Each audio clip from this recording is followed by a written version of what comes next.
Hello भाई, कैसे हैं आप सभी। तो जिस तरीके से हम लोग वन वर्ड्स कर रहे हैं, इसी तरीके से हम लोग ईडीएम स्टार्ट करने जा रहे हैं। और अगर आप ईडीएम्स की जितनी भी क्लासेस मैं आपको दे रहा हूँ, अगर आप ये सारी क्लासेस देख लेते हो तो कहीं से भी आपको और याद करने की आवश्यकता नहीं है, क्योंकि मैं आपको इतने ईडीएम करा दूंगा, ठीक है, जो आपके एग्जाम के लिए मोर देन इनफ है। यानी कि अगर आप इनको करके चले जाते हो, किसी भी एग्जाम की आप तैयारी कर रहे हो, तो इसके अलावा आपको कहीं से याद नहीं करना। और पीडीएफ भी आपको क्लास के साथ में जो है मिल जाएगी, ठीक है। तो कंडीशंस वही है पहले की तरह कि आपको क्या करना है, कोशिश करनी है कि क्लास में ही आपको याद रह जाए, क्योंकि मैं आपको थोड़ा सा ट्रिक्स के साथ में कराने वाला हूँ ईडीएम्स को। तो कोशिश करनी है कि क्लास में ही आपको याद हो जाए।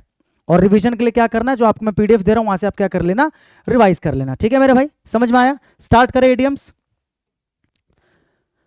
पहला जो आज का है इडियम, देखो सारे के सारे प्रीवियस ईयर के क्वेश्चन हैं। ये मैंने कोई भी अपनी तरफ से नहीं बनाया या कहीं से भी नहीं उठाया। मैंने जितने भी प्रीवियस ईयर के एग्जाम्स में आए हैं, आपको हर क्वेश्चन के नीचे जो एग्जाम की डेट और एग्जाम का नाम है वो आपको दिख जाएगा। इवन शिफ्ट भी आपको दिख जाएगी, कौन से शिफ्ट में आया था, ताकि आप चेक कर सको अगर आपको चेक करना हो तो, ठीक है। चलो आज का पहला क्वेश्चन है, choose the idiom that can best substitute the underlined part of the given sentence. यानी कि जो अंडरलाइंड पार्ट है, इग्नोर्ड, आपको बताना है कि इसके लिए कौन सा इडियम सूटेबल होगा। यानी कि आपको यहां पर जो चार अलग अलग ऑप्शंस दिए गए हैं, ये चारों के चारों एक्चुअल में क्या है, इडियम्स हैं। तो आपको बताना है कि इनमें से किस इडियम का मतलब इग्नोर होता है। समझ में आया क्या क्वेश्चन है। आपको बताना है कि इनमें से ऐसा कौन सा इडियम है जिसका मीनिंग जो है इग्नोर आता है, ठीक है। शैली इग्नोर्ड हर फादर्स विश। शैली ने अपने पापा की विश को इग्नोर किया ऑफ स्टडिंग आर्ट्स। उसके पापा की विश थी कि वो क्या पढ़े, आर्ट्स पढ़े। And instead took admission in commerce. और शैली ने क्या किया, अपने पापा की विश को इग्नोर किया, मतलब उसने आर्ट्स ना पढ़ के उसने क्या ले लिया, कॉमर्स में एडमिशन ले लिया। अब यहाँ पर चार इडियम दिए गए हैं, ठीक है। Beyond the pale, bid defiance to, blow over और big fish.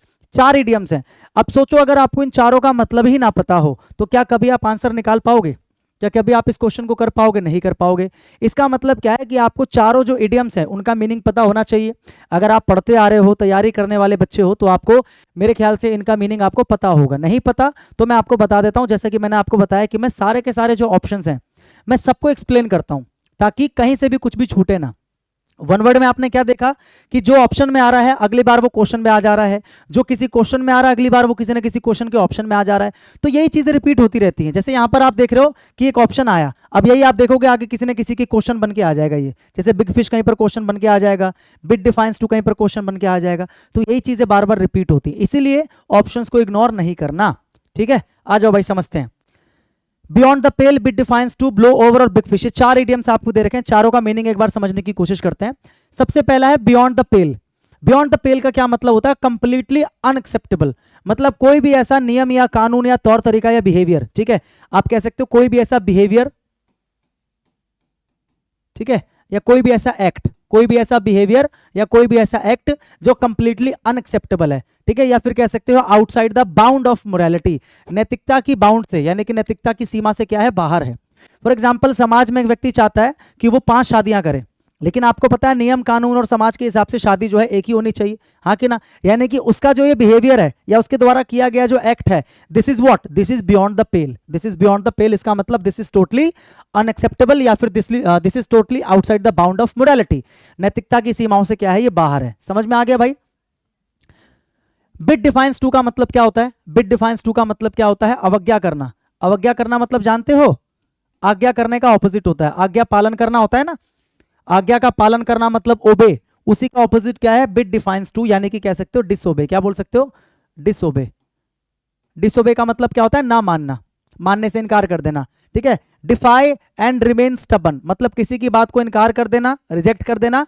And remain stubborn, stubborn का मतलब जिद्दी, स्टबन का मतलब जिद्दी, मतलब किसी की बात को इनकार कर देना और अपने जिद पे अड़े रहना कि मुझे यही करना है तो मतलब यही करना है। या फिर कह सकते हो टू रेजिस्ट बोल्डली। रेजिस्ट का मतलब क्या होता है? विरोध करना, मतलब कोई आपसे कुछ करने के लिए कह रहा है लेकिन आप उसका क्या कर रहे हो, विरोध कर रहे हो, मतलब आप उसकी आज्ञा का पालन नहीं कर रहे हो, आप उसकी बात नहीं मान रहे हो। अब तक मेरे ख्याल से आपको पता लग गया होगा कि इसका आंसर क्या है। इसका आंसर क्या है भाई? यहां पर क्या बोला है? इग्नोर कर रही है अपने पापा की विश को, यानी कि अपने पापा की विश का जो पालन है वो नहीं कर रही है। अपने पापा की जो विश है उसको वो क्या कर रही है, फॉलो नहीं कर रही है, उसको वो क्या कर रही है, रिजेक्ट कर रही है, अपने जिद पे अड़ी हुई है, उनका पालन नहीं कर रही है, उनकी आज्ञा का। यानी कि the correct answer is what, bid defiance to. बाकियों की मीनिंग समझ लेते हैं। ब्लो ओवर का क्या मतलब है? ब्लो ओवर का मतलब है to disappear without having any serious effect, या फिर टू एंड। जैसे कई बार बोलते हैं ना कि यार ये जो प्रॉब्लम है ना, मैं इससे बहुत परेशान हूं, मैं दिन रात इसकी चिंता में रहता हूं। तो कोई आया आपका दोस्त और उसने बोला भाई why are you worrying about it, कि तुम इसके बारे में क्यों चिंतित हो, दिस विल ब्लो ओवर, यानी कि this problem will blow over. इसका क्या मतलब है? ब्लो का मतलब क्या होता है? उड़ जाना। ब्लो का मतलब क्या होता है? उड़ जाना, चले जाना, ब्लो कर जाना, बह जाना। समझ में आ रहा है कि नहीं आ रहा है? तो दिस विल ब्लो ओवर, यानी कि ये जो समस्या है ये क्या हो जाएगा? दिस विल ब्लो ओवर, यानी कि तेरे सर के ऊपर से उड़ के चला जाएगा, यानी कि खत्म हो जाएगा बिना किसी सीरियस इफेक्ट के, यानी कि तुझे चिंता करने की कोई बात नहीं है। तो कोई चीज अगर खत्म हो जाए बिना किसी सीरियस इफेक्ट के, बिना आपको प्रभावित किए समाप्त हो जाए, उसको बोलते हैं ब्लो ओवर। जैसे कि दिस विल ब्लो ओवर, यानी कि ये जो समस्या है समाप्त हो जाएगी। बिग फिश का मतलब होता है, जैसे समुद्र के अंदर एक बिग फिश है ना, ऐसी रियल लाइफ के अंदर अगर आप किसी इंसान को बिग फिश कहते हो, मतलब कोई पावरफुल व्यक्ति या इन्फ्लुएंशियल व्यक्ति जो इन्फ्लुएंस कर सकता है लॉ को या लोगों को, ठीक है, और इंपॉर्टेंट इन सम वे, किसी भी तरीके से जो इंपॉर्टेंट है, इन्फ्लुएंशियल है, पावरफुल व्यक्ति है, उसे बोलते हैं अ बिग फिश। क्या बोलते हैं? A big fish. चारों आपको यही याद हो जाने चाहिए। बियॉन्ड द पेल का मतलब क्या है? टोटली अनएक्सेप्टेबल है, या फिर कह सकते हो outside the bound of morality. समझ में आया? बिट डिफाइंस टू का मतलब क्या होता है? किसी को डिफाई करना। डिफाई का मतलब क्या होता है? आज्ञा पालन ना करना या फिर उसके अगेंस्ट जाना, ठीक है, जिद्दी बने रहना, किसी का विरोध करना। और ब्लो ओवर का मतलब क्या होता है? बीत जाना। मतलब दिस विल ब्लो ओवर, यानी कि this problem will blow over, यानी कि जो प्रॉब्लम है ब्लो कर जाएगी, यानी कि उड़ के चली जाएगी, कहीं भाग जाएगी, ठीक है। और बिग फिश का मतलब क्या होता है? एक पावरफुल व्यक्ति, एक इन्फ्लुएंशियल व्यक्ति, इंपॉर्टेंट व्यक्ति, ठीक है। Select the most appropriate idiom for the given situation. देखो यहां पर एक सिचुएशन आपको दी गई है, ये एक सिचुएशन है। आजकल इस तरीके के क्वेश्चन पूछे जाते हैं, 2023 का क्वेश्चन है ये। एक सिचुएशन यहां पर आपको बड़ी सी दे दी गई है और आपको बताना है कि कौन सा इन चारों में से इडियम है। फिर से वही बात, ऑप्शंस में 4 इडियम्स हैं, यानी कि आपको चारों का मीनिंग पता होना चाहिए। अगर आपको चारों का मीनिंग ही नहीं पता तो आप इसका आंसर कभी नहीं बता पाओगे। पहले सिचुएशन को पढ़ लेते हैं। He started with an online company, उसने एक ऑनलाइन कंपनी से शुरुआत की, and became a millionaire. Online company शुरू की और बंदा क्या बन गया? मिलियनेयर बन गया, करोड़पति बन गया। देन ही सोल्ड इट, उसने उस कंपनी को बेच दिया, and invested in the share market, वो पैसा उसने शेयर मार्केट में लगाया, एंड अर्नड मोर मनी, और पहले से भी ज्यादा पैसा कमा लिया। मतलब एक काम किया स्टार्ट, उसमें सक्सेसफुल हो गया, उस काम को बंद करके दूसरा काम स्टार्ट किया, उसमें सक्सेसफुल हो गया। Now he has invested in the transportation industry, अब उसने जो पैसा है ट्रांसपोर्टेशन इंडस्ट्री में लगाया है, and is generating huge wealth, और आज भी वो बहुत सारी संपत्ति जो है वो जनरेट कर रहा है, मतलब कमा रहा है। व्हाट डज ही हैव, तो उसके पास क्या है, यानी कि चारों इडियम में से उसके पास क्या है। सिचुएशन पता लग गई। एक बार चारों की मीनिंग पता कर लेते हैं पहले, फिर वापस इस पे आएंगे। चार देखो क्या है? Sticky fingers, as genuine as a $3 bill, rule of thumb और मिडास टच। पहला है मिडास टच, द एबिलिटी, यानी कि वो योग्यता, to succeed at whatever you do, मतलब आप कोई भी काम करते हो आप उसमें सक्सेसफुल हो जाते हो। किसी किसी इंसान के अंदर ऐसी एबिलिटी होती है कि वो जिस काम में हाथ डाल देता है उस काम में सक्सेसफुल हो जाता है। तो ये जो एबिलिटी होती है ना, इसी एबिलिटी को एक शब्द में कहा जाता है, इडियम की भाषा में कहा जाता है मिडास टच, यानी कि ही हैज मिडास टच, यानी कि वो जिस चीज को छू लेता है सोना बना देता है। बोलता है ना कि पत्थर को छू के भी सोना बना देता है, यानी कि जिस काम को करने जाता है सक्सेसफुल होके आता है। मिडास टच, यानी कि वो जिस चीज को टच कर देगा, जादुई टच है उसका, जिस चीज को टच कर देगा वो काम सक्सेसफुल हो जाएगा, यानी कि उसके अंदर वो एबिलिटी है। तो मिडास टच का मतलब है वो एबिलिटी जिसमें आप कामयाब हो जाते हो किसी भी काम में, स्पेशली मेकिंग मनी, खास करके जब पैसा बनाने की बात हो, ठीक है। अगला है स्टिकी फिंगर्स। स्टिकी फिंगर्स का मतलब क्या है कि मान लो आप किसी दुकान पे गए और ना चाहते हुए भी आप क्या कर रहे हो, अपने हाथ को ऐसे लेके जा रहे हो और कोई सामान जो है ना आपके हाथ में चिपक गया। देखो मैं थोड़ा सा प्रैक्टिकली आपको समझा रहा हूं ताकि आपको याद रहे। स्टिकी का मतलब क्या होता है? चिपचिपा या चिपकने वाला, और फिंगर्स का मतलब उंगलियां। मतलब ना चाहते हुए भी आप क्या कर रहे हो, कुछ ना कुछ आपकी उंगली में चिपक जा रहा है। इसका मतलब क्या है? आपने चोरी किया, आपकी उंगली में कुछ चिपक गया, आपने बोला कि चिपक गया, मैंने कुछ नहीं किया, मेरी उंगली में चिपक गया। आपके स्टिकी फिंगर्स है। स्टिकी फिंगर्स का मतलब जहां भी जाओगे कुछ ना कुछ उठा के ले आओगे, कुछ ना कुछ आपके हाथ में चिपक के आ जाएगा, मतलब आप चुराओगे। यानी कि टेंडेंसी, टेंडेंसी का मतलब होता है प्रवृत्ति। टेंडेंसी का मतलब क्या होता है? प्रवृत्ति, ठीक है। या फिर प्रोपेंसिटी, प्रोपेंसिटी का मतलब वही होता है बिहेवियर या नेचर। बिहेवियर या नेचर मतलब आपका जो बिहेवियर है या आपका जो नेचर, आपकी जो प्रवृत्ति है वो ऐसी है कि आप क्या करते हो, चीजों को चुराते हो। मतलब आपकी प्रवृत्ति है, आप कहीं भी जाते हो कुछ आपको दिख जाता है तो आपकी उंगलियां वहां तक पहुंच जाती है और वो चीज आपकी उंगली में चिपक जाती है। तो यहाँ पर चिपकने का मतलब कि वो आप ले लेते हो, यानी कि चुरा लेते हो। तो स्टिकी फिंगर्स ऐसे याद रख लोगे कि आपकी उंगली में अपने आप पे स्टिक हो जाती हैं चीजें, मतलब आपको चुराने की आदत है, आपका चुराने का बिहेवियर है। As genuine as a $3 bill, मतलब इतना ओरिजिनल, इतना जेन्युइन जितना कि $3 का बिल होता है, मतलब $3 का नोट होता है, बिल मतलब नोट। अब इसको डॉलर समझ के आप रुपया समझ लो, डॉलर ना समझ के आप इसको रुपया समझ लो। $1 का नोट होता है इंडिया में, होता है। $2 का नोट होता है, होता है। क्या $3 का नोट है इंडिया में? नहीं है। यानी कि 3 रुपए का जो बिल यानी कि नोट इंडिया में नहीं है, मुझे पता नहीं है, और अगर मैं बोल रहा हूं कि हाँ भाई ये डॉक्यूमेंट बिल्कुल इतने जेन्युइन है जितने कि 3 रुपए का नोट, इसका मतलब क्या है कि ना तो 3 रुपए का नोट होता है और ना ही ये डॉक्यूमेंट ओरिजिनल है। इसका मतलब मैं सरकाज़म यूज कर रहा हूं। हाँ भाई बिल्कुल इतना जेन्युइन है जितना कि 3 रुपए का नोट होता है, और मुझे पता 3 रुपए का नोट तो होता ही नहीं है, यानी कि असल में वो चीज जेन्युइन नहीं है।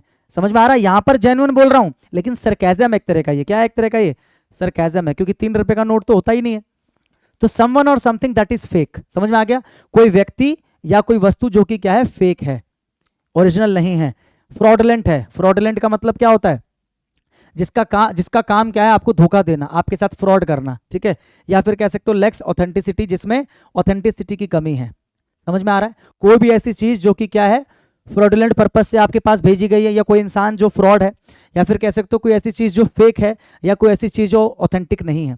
जैसे किसी ने मुझे घड़ी ला के दी, बोला भाई ये रोलेक्स की घड़ी है, मुझे कहीं से मिली है, वैसे तो इसकी कीमत 1 करोड़ रुपए है, लेकिन तू एक काम कर, मुझे तू 500 रुपये दे दे, मैं तेरे को 500 रुपये में घड़ी देता हूँ, बिल्कुल ओरिजिनल है। मैंने देखा और मैं समझ गया कि वो ओरिजिनल नहीं है, तो मैंने क्या बोला, हाँ भाई this is as genuine as a $3 bill, कि मतलब भाई ये तो बिल्कुल उतना जेन्युइन है जितना कि $3 का बिल है।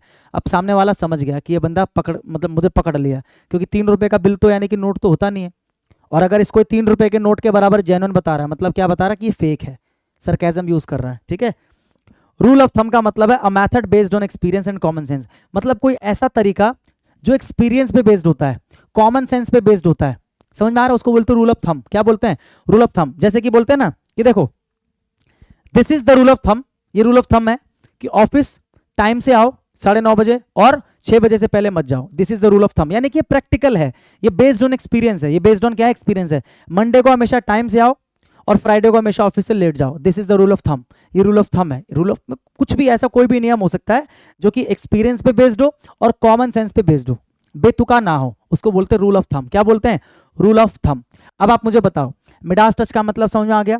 वो एबिलिटी जिसकी मदद से आप किसी भी काम में कामयाब हो सकते हो, पैसा बना सकते हो। स्टिकी फिंगर का मतलब ना चाहते हुए भी चीजों को चुरा लेते हो आप। आपकी जो प्रवृत्ति है, जो नेचर है, जो बिहेवियर है, वो आपको मजबूर करता है कि मैं चीजें चुरा लूं। आपकी उंगलियों में सामान चिपक जाता है, स्टिकी फिंगर से आपकी। As genuine as a $3 bill, समझ में आ गया? और रूल ऑफ थंब का मतलब प्रैक्टिकल, ऐसे रूल या ऐसे नियम जो प्रैक्टिकल है, जो एक्सपीरियंस पे बेस्ड है, कॉमन सेंस पे बेस्ड है, फालतू फंड के रूल नहीं है, ठीक है। अब आप मुझे बताओ, ये जो सिचुएशन आपने यहाँ पर पढ़ी, उसमें क्या स्टिकी फिंगर आ रहा है? क्या यहाँ पर कुछ चोरी करने की बात हो रही है? नहीं हो रही है। क्या यहाँ पर किसी फेक चीज की बात हो रही है? नहीं हो रही, क्योंकि इसका मतलब फेक होता है। क्या यहाँ पर किसी प्रैक्टिकल रूल की बात हो रही है? नहीं हो रही है। यहाँ पर तो एक ऐसी एबिलिटी की बात हो रही है कि भैया वो जिस काम को कर रहा है सक्सेसफुल हो रहा है। पहले ऑनलाइन कंपनी खोली, कामयाब हो गया, उसको बेच के पैसा इन्वेस्ट किया शेयर मार्केट में, कामयाब हो गया, उसके बाद पैसा उसने इन्वेस्ट किया कहां पर? ट्रांसपोर्टेशन में, वहां पर भी कामयाब हो गया। यानी कि ही हैज मिडास टच। लिखा है ना, what does he have? He has Midas touch, कि मतलब जिस चीज को छू लेगा सोना बना देगा। अगला, the modern era statistics data provides useful advantage. आपको बताना कि इसके लिए कौन सा इडियम है। Provides useful advantage. Useful advantage का मतलब क्या होता है? उचित लाभ, उचित लाभ to the players at competent level, ठीक है। उचित लाभ यानी कि एडवांटेज। तो आपको बताना है कि इनमें से कौन सा इडियम है जिसका मतलब क्या निकल रहा है? लाभ पहुंचाना या लाभ देना। पढ़ते हैं एक बार। Play it by ear, put something on ice, grist to the mill, cost an arm and a leg. अब सोचो, आपको इनमें से मतलब ही नहीं पता इडियम्स का, हालांकि आपने पहले पढ़े होंगे। अगर आपने नहीं पढ़ा फिर तो क्या ही बोल सकते हैं। अगर आपने इन इडियम्स को पढ़ा है, अगर एक या दो की मीनिंग भी पता है तो भी काम नहीं चल सकता। हाँ, अगर एग्जैक्ट जो आपसे पूछा उसकी मीनिंग पता है आपको कि हाँ इसका मीनिंग ये वाला इडियम दे सकता है, तो फिर आपका आंसर आ जाएगा, ठीक है। एक बार चारों को देखते हैं। ग्रिस टू द मिल का क्या मतलब है? Anything that can be use to your advantage. देखो आंसर मिल गया आपको। कोई भी ऐसी चीज जो आप अपने खुद के एडवांटेज के लिए यूज कर सकते हो, उसको बोलते हैं ग्रिस टू द मिल। क्या बोलते हैं? Grist to the mill. For example, जैसे मैं बोलता हूं, मान के चलो आपने किसी दोस्त से बोला कि भाई मेरे साथ वहां चल, तो उसने मना कर दिया कि नहीं मैं नहीं जाऊंगा। अब अगले दिन क्या किया ना, वो आपको खुद आके बोलता कि यार एक काम कर, मैं तेरे साथ चलता हूं। आपने पूछा क्या हो गया ऐसा, तो उसने बोला नहीं कुछ नहीं, तू मेरा दोस्त है ना। लेकिन बाद में आपको पता चला कि उसको वहां पे एक काम था, तो उसने सोचा कि चलो मेरा काम तो है ही, इससे अच्छा इसके साथ चला जाता हूं, मेरे दोनों काम हो जाएंगे। हाँ कि ना? समझ में आ रहा है? यानी कि उसके जाने के पीछे उसका क्या है? खुद का एडवांटेज छुपा हुआ है। वो आपके लिए नहीं जा रहा, उस काम के पीछे क्या है? उसका खुद का एक पर्सनल क्या है? एडवांटेज है। एनीथिंग यानी कि वो जो काम वो कर रहा है, वो जो एक्ट वो कर रहा है, वो क्या है? दैट कैन बी यूज, उसको वो यूज कर सकता है अपने एडवांटेज के लिए। समझ में आ रहा है कि नहीं आ रहा है? Anything that can be use to your advantage. तो कोई भी चीज जो आप अपने एडवांटेज के लिए यूज कर सकते हो, अपने आप को लाभ पहुंचाने के लिए यूज कर सकते हो, उसको बोलते हैं क्या? ग्रिस्ट टू द मिल। क्या बोलते हैं? ग्रिस्ट टू द मिल। ग्रिस्ट का क्या मतलब होता है? मोटा अनाज जो मिल में पिसने के लिए आप भेजते हो, जैसे गेहूं हो गया, है ना, मोटा अनाज कोई भी जिसको आप पिसने के लिए देते हो उसको बोलते हैं ग्रिस्ट। तो जब आप ग्रिस्ट को मिल में भेज रहे हो तो क्यों भेज रहे हो? क्योंकि पिसकर आपको मिलेगा, यानी कि उसका लाभ आप ही को मिलेगा। तो ऐसे याद रखो, अगर आपके पास ग्रिस्ट है जो कि आपको मिल में भेजना है, मतलब आपके पास एक ऐसी चीज है जिसका आपको क्या मिलेगा? लाभ मिलेगा। बोलो हाँ कि ना? समझ में आ रहा है कि नहीं आ रहा है? जैसे मैनेजर का साइन किया हुआ चेक आपको मिल गया, आपकी कंपनी के मैनेजर का साइन किया हुआ चेक, उस पर अमाउंट नहीं लिखा, साइन किया हुआ चेक आपको मिल गया, यानी कि आप इस चेक को अपने एडवांटेज के लिए यूज कर सकते हो। बोलो हाँ कि ना? कर सकते हो। यानी कि ये जो चेक है ये आपके लिए क्या है? This is like a grist to the mill. This is like a grist to the mill. I hope आपको समझ में आ गया, प्रैक्टिकली भी मैंने आपको बता दिया, ठीक है। प्ले इट बाय ईयर, इसका क्या मतलब होता है मेरे भाई? ध्यान से समझो। पहले के जैसे आजकल क्या होता है ना, जो म्यूजिशियंस होते हैं उनके सामने इस तरीके से ना एक पेपर लगा दिया जाता है, उसके ऊपर ना म्यूजिक के नोट्स लिखे होते हैं। इस तरीके से नोट्स आपने देखे होंगे, म्यूजिक के नोट्स बने होते हैं, तो उसको देख देख कर वो म्यूजिक के जो नोट्स है वो कंपोज करते हैं। समझ में आ रहा है कि नहीं आ रहा मैं क्या बोल रहा हूँ? जैसे आपने देखा होगा वो बजाने वाले होते हैं या फिर वो बजाने वाले होते हैं पियानो, तो उनके सामने इस तरीके से पेपर लगा होता है और जो म्यूजिक के नोट्स हैं उसको देख देख के वो बजाते हैं। तो आज ऐसा होता है, लेकिन पहले क्या होता था? नोट्स नहीं होते थे, ये रिटन चीजें नहीं होती थी, तो पहले क्या होता था? वो एक बार किसी चीज को सुनते थे बाय ईयर, यानी कि पहले एक बार उन्होंने सुन लिया और बिना नोट देखे सुना और बजाना शुरू कर दिया, जो सुना वही बजाना शुरू, यानी कि प्ले इट, वो किसी चीज को प्ले कर पा रहे हैं बाय ईयर, यानी कि एक बार कान से सुना और प्ले करना शुरू, मतलब कोई रिहर्सल नहीं, कोई प्लानिंग नहीं, कोई कुछ नहीं, एक बार सुना और काम करना शुरू। तो इसका क्या मतलब हुआ? इसका मतलब हुआ do something without planning it out before hand, मतलब कि बिना प्रयास, बिना प्लान किए, विदाउट प्लानिंग, किसी काम को बिना प्लान किए करना। एक होता है पूरी प्लानिंग से आप काम को करते हो कि ऐसा होगा ऐसा होगा, एक होता है बिना प्लान के आप किसी काम को कर रहे हो। तो आप क्या बोलोगे? I am playing it by year. I am playing it by year कहां से निकला है? समझ में आ गया कि आप केवल क्या करते हो? सुनी सुनाई चीजों को देखकर म्यूजिक कंपोज कर ले रहे हो, यानी कि you are playing it by ear, यानी कि बिना प्लानिंग के, बिना योजना बनाए किसी काम को आप कर रहे हो। पुट समथिंग ऑन आइस, इसका क्या मतलब हुआ? टू पोस्टपोन समथिंग, किसी काम को टाल देना। पोस्टपोन करने का मतलब क्या होता है? टाल देना, ठीक है। टू पोस्टपोन समथिंग, किसी काम को टाल देना। To put something on thin ice, sorry on ice, to put something on ice, मतलब बर्फ के ऊपर मैंने कोई चीज रख दी और बोला जब तक ये बर्फ पिघलती है तब तक ये काम नहीं होगा, यानी कि मैंने काम को टाल दिया। बर्फ के ऊपर मैंने किसी चीज को रख दिया और मैंने क्या बोला कि जब तक ये पूरी बर्फ ना पिघले तब तक ये काम नहीं करूंगा मैं। ऐसे याद रखने का ट्रिक है ये, यानी कि मैंने काम को क्या कर दिया भाई? टाल दिया, ठीक है। Cost and arm and a leg, क्या मतलब है इसका?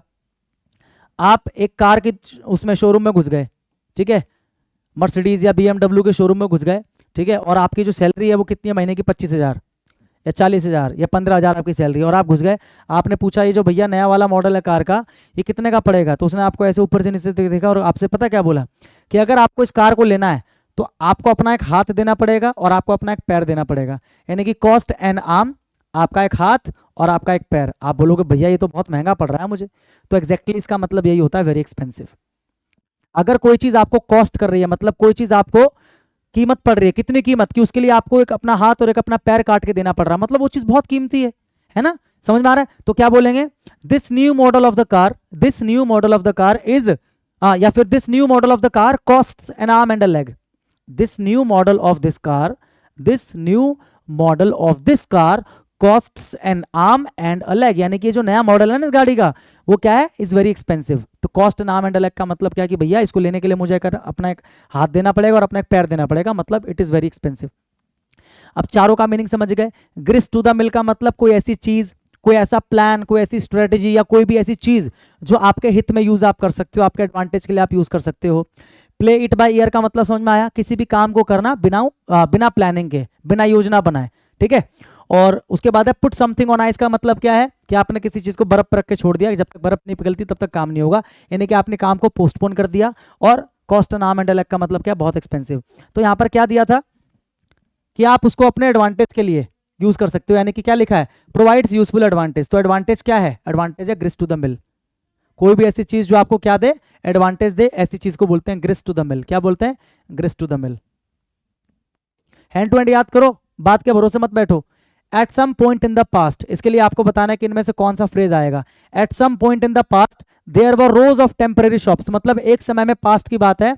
There were rows of temporary shops, मतलब टेम्परेरी शॉप्स की ना ऐसी लाइन से ऐसी दुकानें लगी हुई थी, टेम्परेरी शॉप्स लगी हुई थी, that use to display various cooking utensils, और उनमें अलग अलग तरह के जो कुकिंग यूटेंसिल्स यानी कि जो बर्तन रखे जाते थे लाइन से, शोपीस में ऐसे रखे रहते थे, वो ऐसे लगाए जाते थे दुकानों में। तो एक समय की बात है, लाइन से दुकानें लगी रहती थी, उनमें जो बर्तन है वो ऐसे लगे रहते थे शोपीस में बेचने के लिए। तो एक समय में बात है पास्ट के लिए। तो आपने सुना होगा, हम लोग अक्सर बोलते हैं वंस अपॉन अ टाइम, बोलते हैं ना, वंस अपॉन अ टाइम यानी कि एक समय की बात है, एक समय की बात है। तो जब भी पास्ट के किसी एक सर्टेन टाइम को आप क्या करते हो, पॉइंट आउट करते हो, तो वहां पर क्या बोलते हैं, वंस अपॉन अ टाइम। क्या बोलते हैं, वंस अपॉन अ टाइम, एक समय की बात है। तो ये इसका करेक्ट आंसर है। Steer clear of, steer, steer का क्या मतलब है मेरे भाई? गाड़ी में स्टीयरिंग व्हील पता ना क्या होता है? गाड़ी में जो स्टीयरिंग व्हील होती है, जैसे हम गाड़ी के डायरेक्शन को मोड़ते हैं, उसी को क्या बोलते हैं, स्टीयरिंग व्हील। क्योंकि वो क्या करता है, गाड़ी को स्टीयर करता है। स्टीयर का मतलब क्या होता है, मोड़ना। स्टीयर का मतलब क्या होता है, मोड़ना, इसीलिए उसको बोलते हैं स्टीयरिंग व्हील। क्या बोलते हैं, स्टीयरिंग व्हील। गाड़ी में जो होता है ना उसको बोलते हैं steering wheel. Steer clear of, अब मान के चलो आप रोड पे चला रहे हो, है ना, रोड पे चला रहे हो, और रोड के लेफ्ट साइड में क्या है, गड्ढा है, और मैं गाड़ी में बैठा हूं आपके बगल में, आप गाड़ी चला रहे हो, मैंने आपको बोला भाई steer clear of, steer clear of this side, steer clear of this side of the road, यानी कि रोड का जो ये वाला साइड है ना, इससे क्या करो, स्टीयर क्लियर करो। स्टीयर का मतलब क्या करो, यानी कि दिशा घुमा लो गाड़ी की। क्लियर का मतलब क्या है कि यहां से क्या करो, क्लियर करो, मतलब यहां से गाड़ी को मोड़ लो, यानी कि इससे दूर रहो। स्टीयर क्लियर ऑफ समथिंग, अगर आप बोलते हो स्टीयर क्लियर ऑफ समथिंग है समबडी, इसका मतलब क्या है कि यहां से दूर रहो। अगर मैं बोल रहा हूं please steer of, steer clear of this side of the road, यानी कि रोड का जो ये वाला साइड है ना, इससे क्या करो, गाड़ी को स्टीयर करके रखो, यानी कि गाड़ी को घुमा के रखो, यानी कि इधर मत आने देना, इधर स्टीयर मत करना, स्टीयर इधर करना, यानी कि इधर घुमाना। इसका मतलब इससे दूरी बना के रखना। आए समझ में? तो क्या आंसर होगा, lose temper and react furiously to someone, मतलब टेम्पर गवा देना और गुस्से में बात करना, नहीं। अवॉइड समवन और something because it is dangerous for you, बिल्कुल सही, यही तो आंसर है। भाई मैंने क्यों बोला कि इस साइड को अवॉइड करो, यानी कि स्टीयर क्लियर करो, मतलब इस साइड को अवॉइड करो, क्योंकि ये चीज खतरनाक है। तो जब भी किसी व्यक्ति या किसी वस्तु से आप क्या करते हो, उसको अवॉइड करते हो, उससे क्या रहते हो, दूर रहते हो, stay away.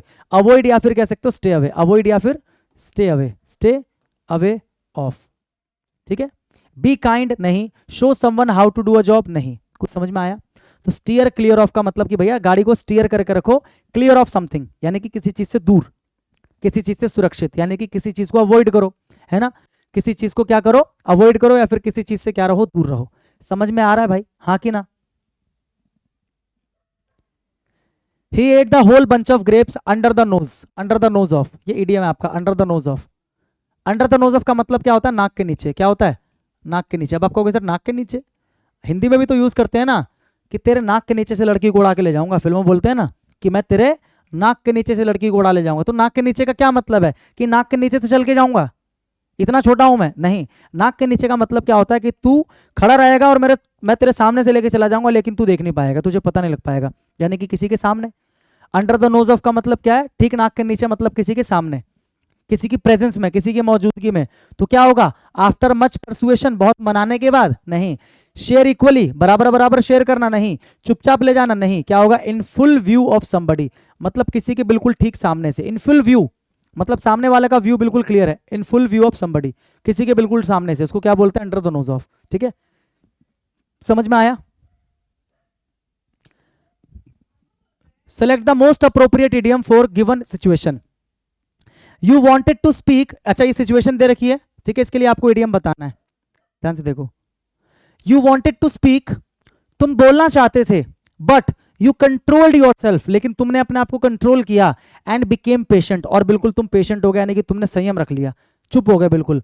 What have you done, तो आपने क्या किया है, इसके लिए आपको बताना है कि आपने क्या किया है, आपने क्या किया है। सिचुएशन क्या है कि आप बोलना चाह रहे थे या आप बोलना चाहते हो, लेकिन आप अपने ऊपर कंट्रोल रखते हो और बिल्कुल पेशेंट हो जाते हो। इस सिचुएशन को कौन सा इडियम सही बता रहा है? 4 इडियम है, pin drop silence, drag your feet, Herculean task, या होल्ड योर हॉर्सेस। देखो चारों का मीनिंग पता होना चाहिए, बहुत प्यारे प्यारे इडियम्स हैं। होल्ड योर हॉर्सेस का मतलब है use to tell someone to stop and consider carefully their decision और ओपिनियन अबाउट समथिंग। मैं ये कब यूज करता हूँ, होल्ड योर हॉर्सेस। मान लो मैं किसी इंसान को बोल रहा हूँ, hey hold your horses, hold your horses, इसका मतलब क्या है कि शांत हो जाओ, मतलब कोई मान लो बहुत ज्यादा बोल रहा है कि ऐसा है वैसा, मैंने बोला भाई होल्ड योर हॉर्सेस, यानी कि शांति रखो, पेशेंट रहो।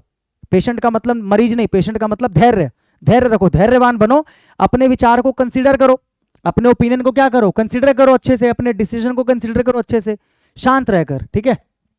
या फिर मैं कहता हूं स्टॉप टॉकिंग, कि भाई बात करना बंद करो, होल्ड योर हॉर्सेस, मतलब मुंह बंद रखो, चुप रहो थोड़ी देर, ठीक है। होल्ड योर हॉर्सेस, अपने हॉर्सेस को होल्ड करो, अपने जो हॉर्सेस है, जो तुम्हारे घोड़े भाग रहे हैं, यानी कि घोड़ा मतलब यहाँ पर जुबान की बात हो रही है, उसको होल्ड करके रखो, पकड़ के रखो, ठीक है। Pin drop silence, pin drop silence क्या होता है कि मतलब ऐसी शांति होनी चाहिए कि अगर एक पिन भी गिरे जमीन पे तो उसकी भी आवाज आए, इसको बोलते हैं पिन ड्रॉप, कि अगर पिन भी ड्रॉप हो तो उसकी भी आवाज आनी चाहिए, इतना साइलेंस हो, यानी कि क्या है, एक्सट्रीमली क्वाइट, बिल्कुल शांत। बोलते हैं ना कि मुझे क्लास में पिन ड्रॉप साइलेंस चाहिए, यानी कि एक्सट्रीमली क्वाइट माहौल चाहिए मुझे। ड्रैग वंस फीट का क्या मतलब है, ड्रैग का मतलब क्या है, घसीटना, ड्रैग का मतलब क्या है, घसीटना, ठीक है। ड्रैग वंस फीट का क्या मतलब है, मान के चलो मुझे किसी ने बोला कि यार थोड़ा सा ना मेरा ये वाला अर्जेंट काम है कर दो, अब मेरा मन नहीं है, लेकिन फिर भी मैं उसको मना नहीं कर पा रहा, लेकिन मैं चाह रहा हूँ कि काम थोड़ा सा डिले हो जाए, थोड़ा टल जाए, अभी अर्जेंटली मेरा करने का मन नहीं है, तो मैं क्या करूंगा, ऐसे चलूंगा, अपने पैर को ना ऐसे ड्रैग कर करके चलूंगा, ऐसे करके, आप देख तो नहीं पा रहे कैमरे में, ऐसे मैं ड्रैग करके चलूंगा। नॉर्मल में चल सकता हूँ, मेरे पैर ठीक है, लेकिन नॉर्मल में स्पीड तेज हो जाएगी, यानी कि मुझे काम जल्दी करना पड़ेगा, तो मैं जानबूझ के क्या कर रहा हूँ, अपने पैरों को ऐसे ड्रैग कर रहा हूँ, यानी कि घसीट रहा हूँ अपने पैरों को, यानी कि मैं किसी काम को टालना चाह रहा हूँ, जानबूझ के मैं अपने पैर को जानबूझ के घसीट रहा हूँ, याद रख लोगे। टू डू समथिंग स्लोली, किसी काम को स्लोली स्लोली करना, और नॉट स्टार्ट, या फिर किसी काम को स्टार्ट ही ना करना, because you do not want to do it, क्योंकि आप उसको करना ही नहीं चाह रहे, अब मेरी करने की इच्छा ही नहीं है, तो मैं अपने पैरों को ड्रैग कर करके चल रहा हूँ, हाँ भाई चलता रहा हूँ तेरे साथ, क्या दिक्कत है, चलता रहा हूँ तेरे साथ, ठीक है। टू डिले और टू डू समथिंग स्लोली, किसी काम को डिले कर देना, या किसी काम को क्या करना, बहुत धीरे धीरे करना, क्योंकि आपकी इच्छा नहीं है करने की, यानी कि आप अपने पैरों को ड्रैग कर रहे हो।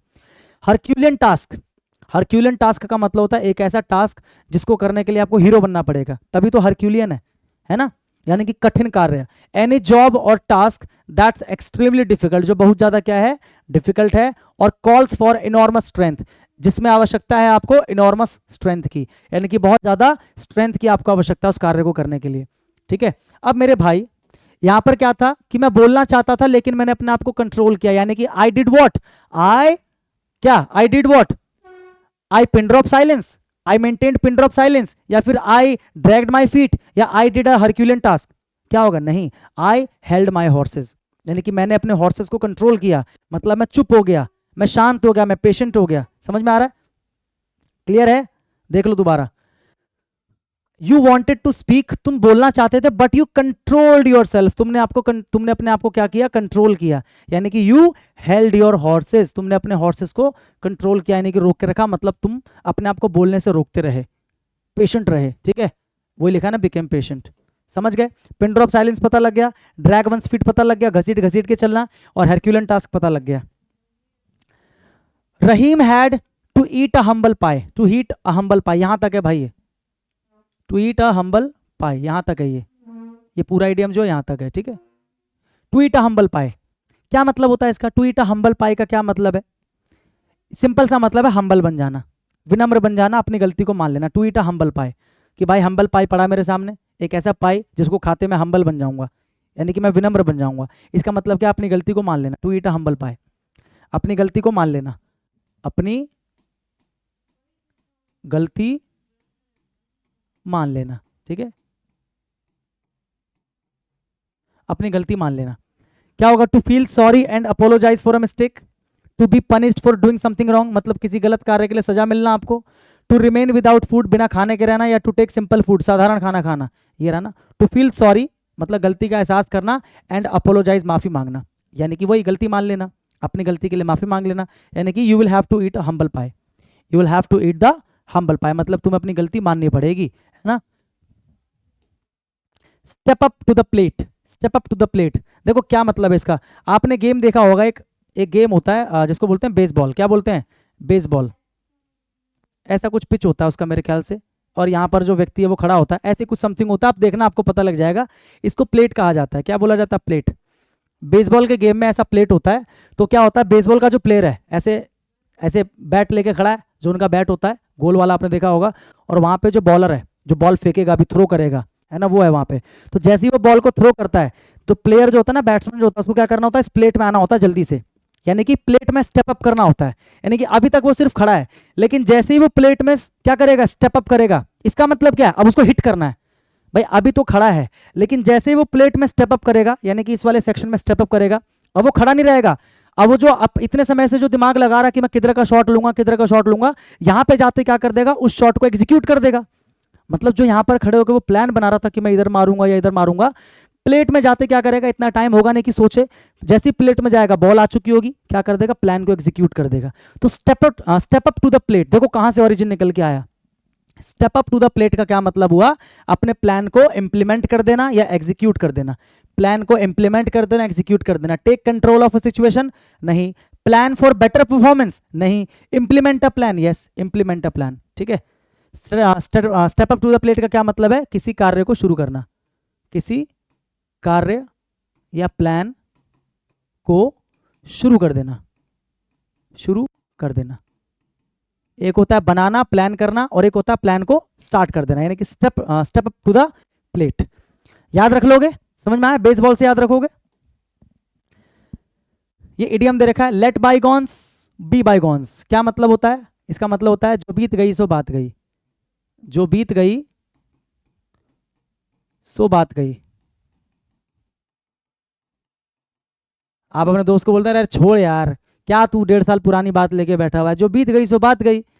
क्या क्या बोलोगे उसको अंग्रेजी में, भाई लेट बाईगॉन्स बी बाईगॉन्स, जो बीत गई सो बात गई, भूल जा पास्ट को, भूल जा पास्ट को। यानी कि क्या कर दे, पास्ट को इग्नोर कर दे, चेंज कर दे, या किसी की चापलूसी कर, फ्लैटर का मतलब चापलूसी करना, या बदला ले ले, क्या कर दे, बदल तो सकते नहीं पास्ट को, इग्नोर ही करो, इग्नोर कर दो पास्ट को, भूल जाओ, है ना।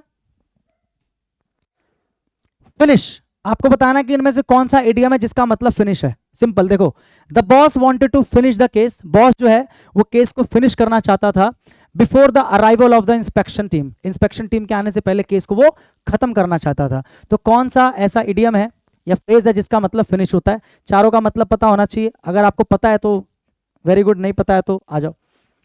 ओवर समवन्स हेड, बोलते ना सर के ऊपर से, ओवर समवन्स हेड का मतलब क्या होता है, सर के ऊपर से, सर के ऊपर से।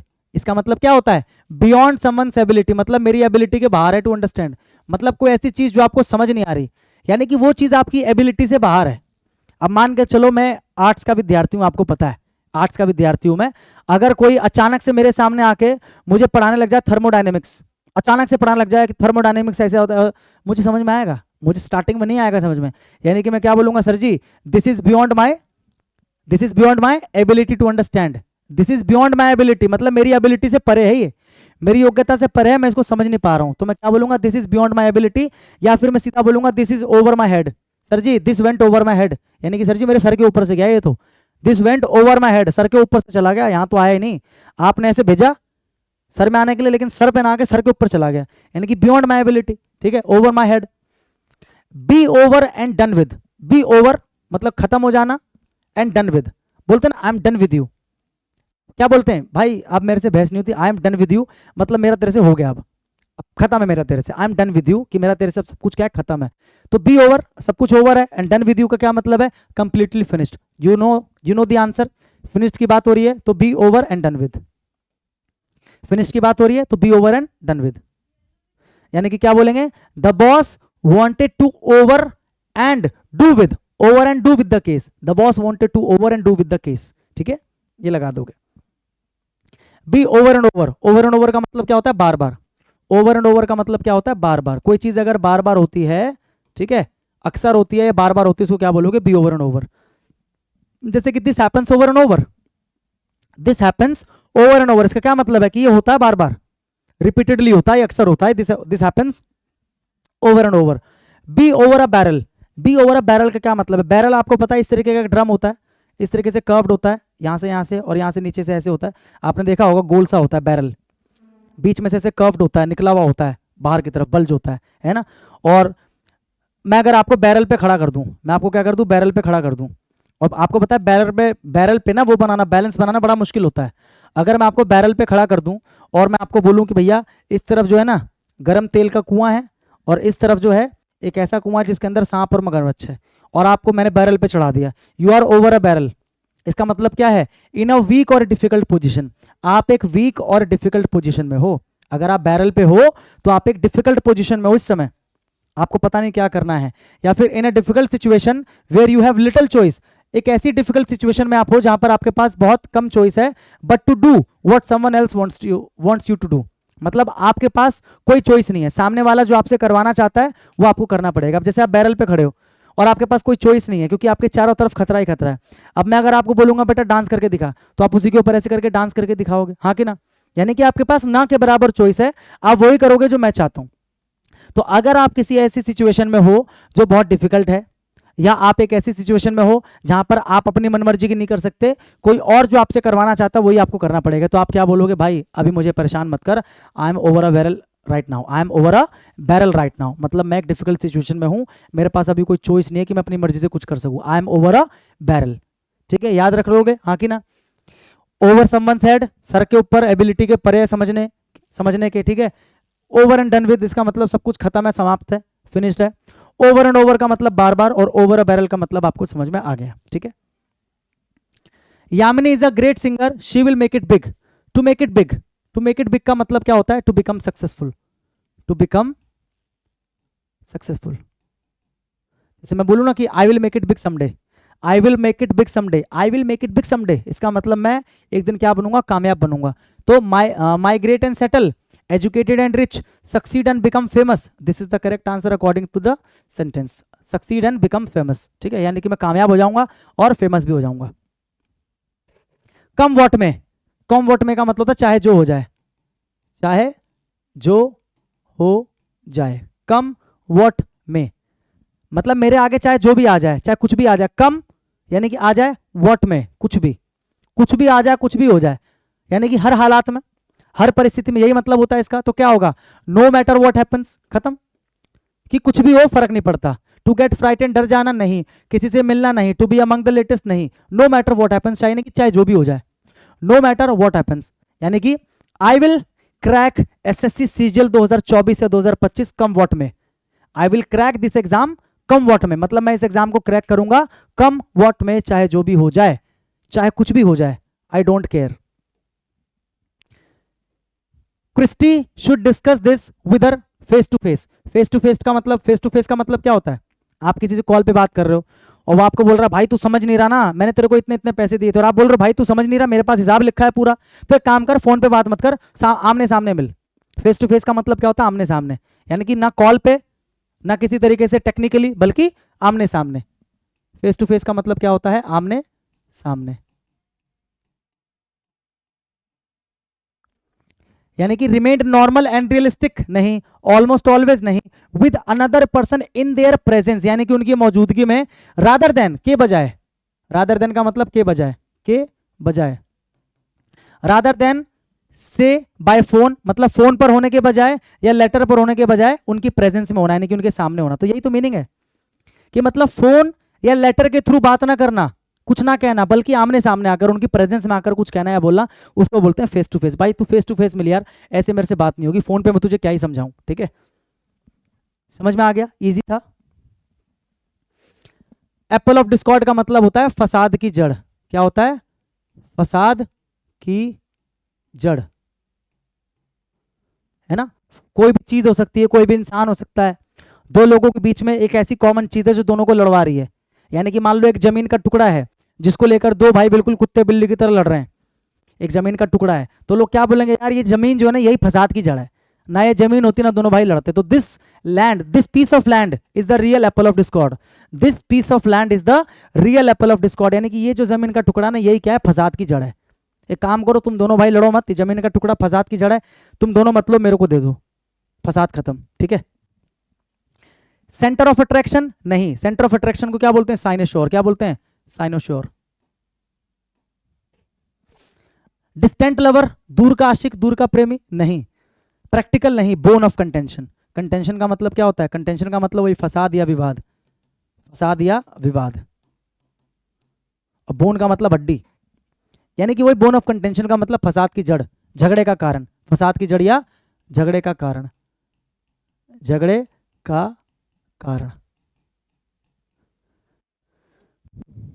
ब्रेक अ लेग, कोई व्यक्ति कहीं बाहर जा रहा है, मैं उसको बोलता हूं हे ब्रदर ब्रेक अ लेग, तो क्या मैं उसको ये बोल रहा हूँ किसी की टांग तोड़ के आना? नहीं, इसका मतलब होता है कि मैं उसे गुड लक विश कर रहा हूँ। देखो इडियम में यही होता है कि जो आप कहना चाहते हो उससे वर्ड्स बिल्कुल अलग होते हैं। समझ में आ रहा है? जैसे यहाँ पर एप्पल की बात हो रही है, लेकिन कहीं तो एप्पल नहीं हो रहा है, यहाँ पर कहीं तो एप्पल की बात नहीं हो रही है। समझ में आ रहा है कि नहीं आ रहा? जैसे यहाँ पर मैंने बोला brother break a leg, you are going to take the exam, break a leg, क्या करो टांग तोड़ के आना, एग्जामिनर की टांग तोड़ के आना? नहीं, ब्रेक अ लेग हम तब यूज करते हैं जब हम किसी को गुड लक विश करते हैं। टू हर्ट समवन नहीं, to wish someone good luck, yes this is the correct answer, किसी को गुड लक विश करना। अगर आप किसी को बोलते हो ना ब्रेक अ लेग, तो इसका मतलब टांग तोड़ो नहीं, इसका मतलब good luck. Break a leg या फिर गुड लक, बात एक ही है। अब आप मुझे बताना इसका क्या मतलब होता है, सर्च करना आप, राइज एंड शाइन, ये एग्जाम में आ चुका है, 2022 या 23 में आया था, राइज एंड शाइन। मैं आपको बता ही देता हूँ, ये भी एक फ्रेज है जो बाहर के देशों में जो मदर्स हैं या जो पेरेंट हैं वो यूज करते हैं अपने बच्चों को जब जगाते हैं ना, तो जगाने के लिए एक फ्रेज यूज करते हैं, हे माय बॉय या hey my girl rise and shine, यानी कि उठो और छा जाओ दुनिया में। हमारे यहाँ पे क्या होता है, सीधा जूते चप्पल पड़ना शुरू हो जाते हैं। हमारे पापा जो होते हैं सीधा बेल्ट लेके सूतना शुरू करते थे, 10 बज गए अभी तक सो रहा है, निकम्मे नाकारा, है ना। और मम्मी जो होती है वो शुरू हो जाती है, कोई काम धंधा नहीं है इसको, दिन भर पड़ा रहता है जी, लार टपकाता रहता है तकिए पे, खाट तोड़ता रहता है। लेकिन वहाँ के देशों में क्या होता है, हे राइज एंड शाइन, उठो और छा जाओ दुनिया में, तो वो छा जाते हैं। और हमारे यहाँ पर क्या है, लौंडे जो हैं कितना भी कुछ कर लो लेकिन ढीठ के ढीठ रहते हैं, ठीक है। तो राइज एंड शाइन एक फ्रेज है, समझ में आया? इस फ्रेज की मदद से उठाया जाता है ये बोलकर। Fit as a fiddle, fit as a fiddle का मतलब होता है एकदम स्वस्थ, एकदम स्वस्थ, fit as a fiddle. In good health, खत्म, ठीक है। फिट से याद रखना ना, फिट का मतलब कोई क्या है, स्वस्थ है, फिट है। मेकअप हर माइंड, बोलते हैं ना हम किसी किसी को बोलते हैं भाई एक काम कर, तू बहुत कंफ्यूजन में है, पहले तू अपना माइंड मेकअप कर ले कि तेरे को क्या करना है। तो माइंड मेकअप करने का मतलब कि डिसाइड कर ले, अभी तू इनडिसाइसिव है, अभी तू डिसीजन नहीं ले पा रहा है, तो सबसे पहले क्या कर, मेकअप योर माइंड, यानी कि क्या कर, मेकअप योर माइंड का मतलब क्या है, डिसाइड कर, डिसाइड करना। मेकअप योर माइंड का मतलब क्या है, डिसाइड करना, ठीक है। Decide how to do her makeup, makeup की बात हो रही है क्या, पढ़ो एक बार, she can't makeup her mind where to go for her summer vacation, कि मतलब वो अपने माइंड मेकअप नहीं कर पा रही है, मतलब डिसाइड नहीं कर पा रही है, डिसाइड ना कर पाना, डिसाइड ना कर पाना, या डिसाइड कर पाना, सॉरी डिसाइड कर पाना होगा ना। नेगेटिव क्यों जा रहा है, क्योंकि यहां पर क्या आ रहा है, कांट, मतलब वो डिसाइड नहीं कर पा रही है कि where to go for summer vacation, की गर्मी की छुट्टी में कहां जाए। तो मेकअप की बात हो रही है क्या, नहीं। Decide on a suitable parlour, नहीं। डिसाइड बिटवीन ऑल्टरनेटिव्स, मतलब कई सारे विकल्प है उनके बीच में निश्चित करना, और कम टू अ डिसीजन, या फिर सिंपल कह सकते हो एक फैसले पर पहुंचना। तो यही इसका आंसर है। आपके सामने बहुत सारे ऑल्टरनेटिव्स हैं और आपको उनमें से किसी एक को चूज करना है, या फिर सिंपल कह सकते हो कि आपको एक डिसीजन पे पहुंचना है, उसी को क्या बोलते हैं, मेकअप योर माइंड, ठीक है। To hit the nail on the head, ये हम कब यूज करते हैं, जब हम किसी भी चीज को बिल्कुल सही गैस करते हैं, या बिल्कुल जब हम एकदम सही बात करते हैं, है ना, उसको बोलते हैं hit the nail on the head. तो क्या होगा, to be indecisive, to miss an opportunity, to hit something accurately, या to express an idea with great precision, मतलब किसी आइडिया को एक्सप्रेस करना विद ग्रेट प्रिसीजन, यानी कि कह सकते हो to be exactly right, to be exactly right, यानी कि बिल्कुल सही होना, बिल्कुल सही कोई बात करना, या बिल्कुल सही कोई बात पता लगाना, है बिल्कुल सही कोई बात बोलना। टू बी एग्जैक्टली राइट यानी कि to express an idea with great precision, to hit the nail on the head, to hit the nail on the head. देखो कैसे याद रखोगे आप इसको, आपके पास एक कील है, आपके पास क्या है, कील है, और आप उस कील को, नेल का मतलब क्या होता है, कील, नेल का मतलब क्या होता है, कील।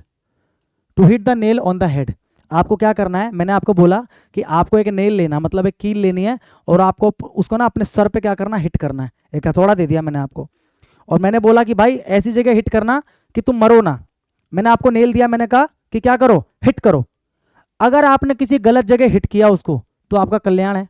कल्याण तो खैर वैसे भी कहीं भी हिट कर लो, समझाने के लिए बता रहा हूँ।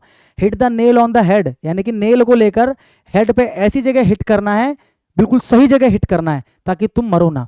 तो अगर मैं नेल को हिट कर रहा हूं तो सही जगह करूंगा, तो इसका क्या मतलब हुआ कि जब आप कुछ भी बिल्कुल सही बोलते हो, कुछ भी सही सोचते हो, उसको बोलते हैं hit the nail on the head, मतलब तुमने बिल्कुल सही बात बोली है, ऐसा होता है। यानी कि क्या बोलेंगे, you hit the nail on the head यानी कि तुमने बिल्कुल सही बात बोली है, ठीक है। Sachit stands by his friend through thick and thin, through thick and thin इसका मतलब क्या होता है, हर परिस्थिति में, हर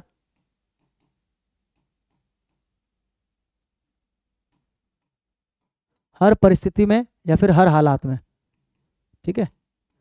जब आप बोलते हो ना थ्रू थिक एंड थिन, इसका मतलब क्या, हर हालात में, in every situation, in crowded areas, under all circumstances, यही इसका आंसर है। सर्कमस्टांसेस का मतलब भी क्या होता है, हालात, यानी कि हर हालात में, हालात चाहे कुछ भी हो, सचित जो है ना अपने दोस्त के साथ खड़ा रहेगा through thick and thin, through thick and thin.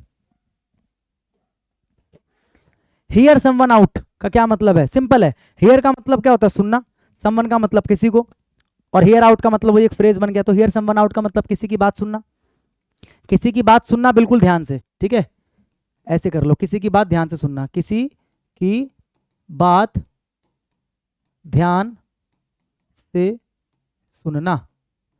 Here someone out, क्या आंसर होगा, dismiss someone from listening to you, keep someone out, या हियर फ्रॉम फार अवे, या let someone complete what they are saying. यही होगा कि कोई व्यक्ति अगर कुछ कह रहा है तो उसको कंप्लीट करने देना, बीच में टोकना नहीं। कोई व्यक्ति कुछ बोल रहा है और आप ध्यान से yes yes yes I am hearing you out, I am hearing you out, मतलब मैं तुम्हें सुन रहा हूं, यानी कि तुम अपनी बात कंप्लीट करो, मैं तुम्हें ध्यान से सुन रहा हूं, I am hearing you out. समझ में आया, यानी कि किसी को उसकी बात कंप्लीट करने देना मतलब उसकी बात को पूरा सुनना। पुल योर सेल्फ टुगेदर मतलब काबू रखना, ऐसे करो, खुद को संभालना और काबू रखना, खुद को संभालना और खुद को संभालना और काबू रखना। जैसे फॉर एग्जांपल किसी के साथ कुछ मिसहैपनिंग हो गई, किसी के घर में कुछ हो गया बेचारे के साथ, और वो व्यक्ति अपने आप को संभाल ही नहीं पा रहा, रोए जा रहा है, चिल्लाया जा रहा है और गला फाड़े जा रहा है और बेचारा परेशान हुए जा रहा है, अलग अलग एक्टिविटी किए जा रहा है, छटपटाया जा रहा है, तो मैं उसको बोलो भाई रुक जा, अपने ऊपर काबू रख, अपने आप को संभाल। बोलते हैं ना कि भाई अपने आप को संभालो, तो क्या बोलेंगे, pull yourself together. Pull yourself together का क्या मतलब है, मतलब उसको सुध बुध नहीं है, उसको पता ही नहीं कि मेरा शरीर कहाँ है, मैं कैसे हूँ, तो मैं क्या बोलता हूँ भाई पुल योर सेल्फ टुगेदर, मतलब अपने आप को एक साथ पुल करो, मतलब कहने का मतलब अपने आप को पहले इकट्ठा करो, मतलब तुम फील करो कि हाँ तुम पूरे एक जगह पे हो, क्योंकि अभी तुम्हारा दिमाग कहीं और है, तुम्हारा शरीर कहीं और है। समझ में आ रहा है क्या बोलने का मतलब है मेरा, पुल योर सेल्फ टुगेदर, यानी कि अपने ऊपर काबू रखो, अपने ऊपर क्या करो, कंट्रोल रखो और खुद को संभालो। तो क्या होगा, feel agitated, discourage the orphans, अनाथों को डिस्करेज करना, या calm down after an upsetting incident, तो यही होगा किसी अपसेटिंग इंसिडेंट। अपसेटिंग का मतलब क्या होता है, बुरा, किसी बुरे हादसे के बाद या बुरी चीज के बाद में अपने आप को क्या करना, काम डाउन करना। एनकरेज द रिच, ये सब नहीं है, इसका आंसर क्या है, क्या करना, अपने आप को शांत करना, अपने आप को संभालना किसी बुरी घटना के बाद या किसी बुरे हादसे के बाद, तो उसको हम बोलते हैं pull yourself together, pull yourself together, ठीक है। जैसे it was very difficult for me to pull myself together after the accident of my friend, मतलब मेरे फ्रेंड के एक्सीडेंट के बाद में it was very difficult for me to pull myself together, मतलब खुद को संभालना मेरे लिए क्या था, बड़ा ही मुश्किल था, ठीक है। Bite your tongue, bite your tongue का क्या मतलब है मेरे भाई, जैसे मान के चलो टंग का मतलब क्या है, जीभ, और बाइट का मतलब अपनी जीभ का खुद से बाइट कर रहे हो, यानी कि कोई इंसान ना बहुत ज्यादा बोले जा रहा है, बोले जा रहा है, बोले जा रहा है, बोले जा रहा है, और आपको ना आपकी मम्मी ने कसम दे रखी कि बेटा कुछ भी हो जाए तू बीच में नहीं बोलेगा, तेरे चाचा है वो, कितना भी जमीन को लेकर लड़ाई हो जाए पापा चाचा में, लेकिन तू कुछ नहीं बोलेगा। आपको पता है आपके चाचा आपके पापा को भला बुरा कहे जा रहे हैं, आपके घर वालों को भला बुरा कहे जा रहे हैं, चाचा के जो लड़के हैं वो भला बुरा कहे जा रहे हैं, और आप भी बहुत कुछ बोलना चाह रहे हो, लेकिन आपकी मम्मी की कसम की वजह से आप अपने टंग को क्या कर रहे हो, बाइट कर रहे हो। इसका मतलब आप अपने आप को बहुत मुश्किल से रोकना चाह रहे हो कुछ बोलने से। समझ में आ रहा है, टू अवॉइड सेइंग समथिंग, खत्म, मतलब किसी चीज को कहने से अवॉइड करना, कहना चाह रहे हो लेकिन अवॉइड करते हो आप, यानी कि you are biting your tongue, मतलब अपने टंग को आप ऐसे बाइट कर रहे हो, खुद से काट रहे हो ताकि आप कुछ बोल ना दो, क्योंकि आपको कसम दी गई है या आपको समझाया गया ऐसा करने के लिए। टू हैव समथिंग एक्सप्लोर नहीं, टू स्कोल्ड समवन नहीं, टू ड्रिंक वेरी हेवीली नहीं, टू अवॉइड सेइंग समथिंग, यानी कि कुछ कहने से बचना, कुछ कहने से बचना, चाहते हुए भी ना कहना, उसको बोलते हैं बाइट योर टंग। जैसे आपकी मम्मी ने समझाया कि बेटा तेरे चाचा बहुत कुछ बोलेंगे but you have to bite your tongue, लेकिन तुम्हें क्या करना है, चुप रहना है, तुम्हें अवॉइड करना है, कुछ कहना नहीं है तुम्हें, क्योंकि तुम सरकारी नौकरी की तैयारी कर रहे हो, तुम कुछ भी उल्टा सीधा बोल दोगे तो क्या होगा, वो लोग कुछ भी उल्टा सीधा केस तुम्हारे ऊपर लगा देंगे पुलिस स्टेशन में जाके। ऐसा बहुत होता है, पता है आपको, हमारे इंडिया में ऐसे बहुत केसेस होते हैं कि बिना मतलब क्या होता है, अपने रिश्तेदारों को फंसाने के लिए या अपने आस पड़ोस के लोगों को फंसाने के लिए फेक केसेस कर दिए जाते हैं ताकि इसकी नौकरी न लग पाए। ऐसे बहुत लोग होते हैं दुनिया में, ठीक है, कुछ ना कुछ एक्सपीरियंस आपने भी किया होगा या कहीं ना कहीं आपने ऐसा देखा होगा, सुना होगा। आई एम श्योर ऐसा हुआ होगा क्योंकि मैंने सुना है ऐसा बहुत सारा इंसिडेंट। ठीक है, doctors are raising hue and cry. Hue and cry का मतलब क्या होता है? ह्यू एंड क्राई का मतलब होता है बहुत ज्यादा शोरगुल या शोर शराबा, या फिर कह सकते हो आंदोलन। ह्यू एंड क्राई का मतलब क्या होता है? शोरगुल बहुत ज्यादा होता है ना, बहुत सारे लोग रोड पे उतर के आ गए, शोर शराबा कर रहे हैं, सरकार हाय हाय या वो हाय हाय, बहुत ज्यादा शोरगुल कर रहे हैं और आंदोलन कर रहे हैं, उसी को बोलते हैं ह्यू एंड क्राई। अगेंस्ट किसके खिलाफ? आरटीएच बिल के खिलाफ। आरटीएच, आरटीएच का मतलब क्या है? Round to hell? नहीं, कुछ और होगा ये, वो तो नहीं हो सकता है ना।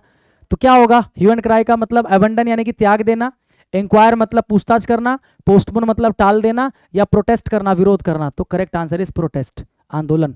ठीक है, प्रोटेस्ट, विरोध, शो, आंदोलन कह लो या विरोध कह लो। ठीक है, ठीक है, ह्यू एंड क्राई। क्राई मतलब चिल्लाना होता है, ऐसे याद रखना कि चिल्ला रहे रोड पे आके।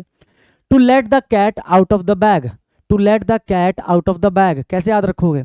आप मान के चलिए प्लेन में जा रहे हो, ठीक है, और प्लेन में क्या है, जानवरों को ले जाना अलाउड नहीं है, पेट्स को ले जाना अलाउड नहीं है।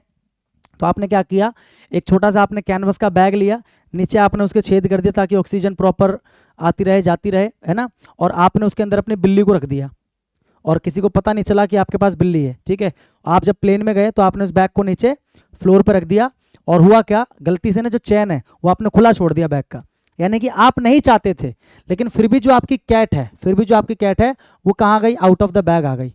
अब जैसे ही वो out of the bag I, सबको पता चल गया कि आपके पास क्या है, बिल्ली है। इसका मतलब क्या हुआ कि वो एक ऐसा सीक्रेट था जो आप नहीं चाहते थे कि लोगों को पता चले, लेकिन लोगों को पता चल गया। यानी कि किसी सीक्रेट को रिवील कर देना लेकिन अनजाने में, ये इसका मतलब हुआ। समझ में आया? यहां पर बिल्ली का मतलब सीक्रेट है। क्लियर हुआ? To let the cat out of the bag, यानी कि कैट जो है बैग से बाहर आ गई। शिट यार, जो सीक्रेट है वो रिवील हो गया, मैं नहीं चाहता था लेकिन रिवील हो गया, यानी कि unintentionally. To reveal a secret, to reveal a secret, लेकिन कैसे? Unintentionally, unintentionally. ठीक है,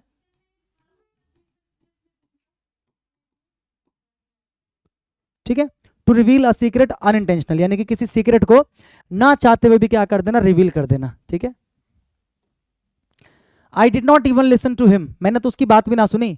he was only talking through his head, he was only talking through his head, मतलब वो अपने हेड के थ्रू बात कर रहा था। इसका मतलब क्या? Talk nonsense. सिंपल याद रखो, he was talking nonsense, he was talking nonsense, he was talking through his head, he was talking through his head, मतलब ऐसे हेड सामने रखी थी उसने और मुझसे बात कर रहा था। मैं इधर था, वो अपने हेड के पीछे, और ऐसे मुझसे बात कर रहा था। टॉकिंग थ्रू हिज हेड, अपने हेड के थ्रू बात कर रहा था। टॉकिंग नॉनसेंस, नॉनसेंस ही तो है। टॉकिंग थ्रू हिज हेड मतलब नॉनसेंस है, टॉकिंग नॉनसेंस। ठीक है, select the most appropriate idiom to fill the blank and complete the meaning of the sentence. यहां से सेंटेंस शुरू है आपका। मोस्ट ऑफ द मिनिस्टर्स, अधिकतर जो मंत्री हैं, आर कंसर्न्ड विद, वो इसी बात से चिंतित है। किस बात से?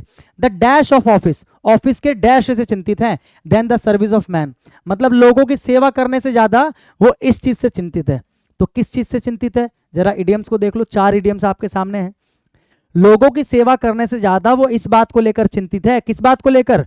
4 इडियम्स हैं, चारों की मीनिंग देख लो जरा।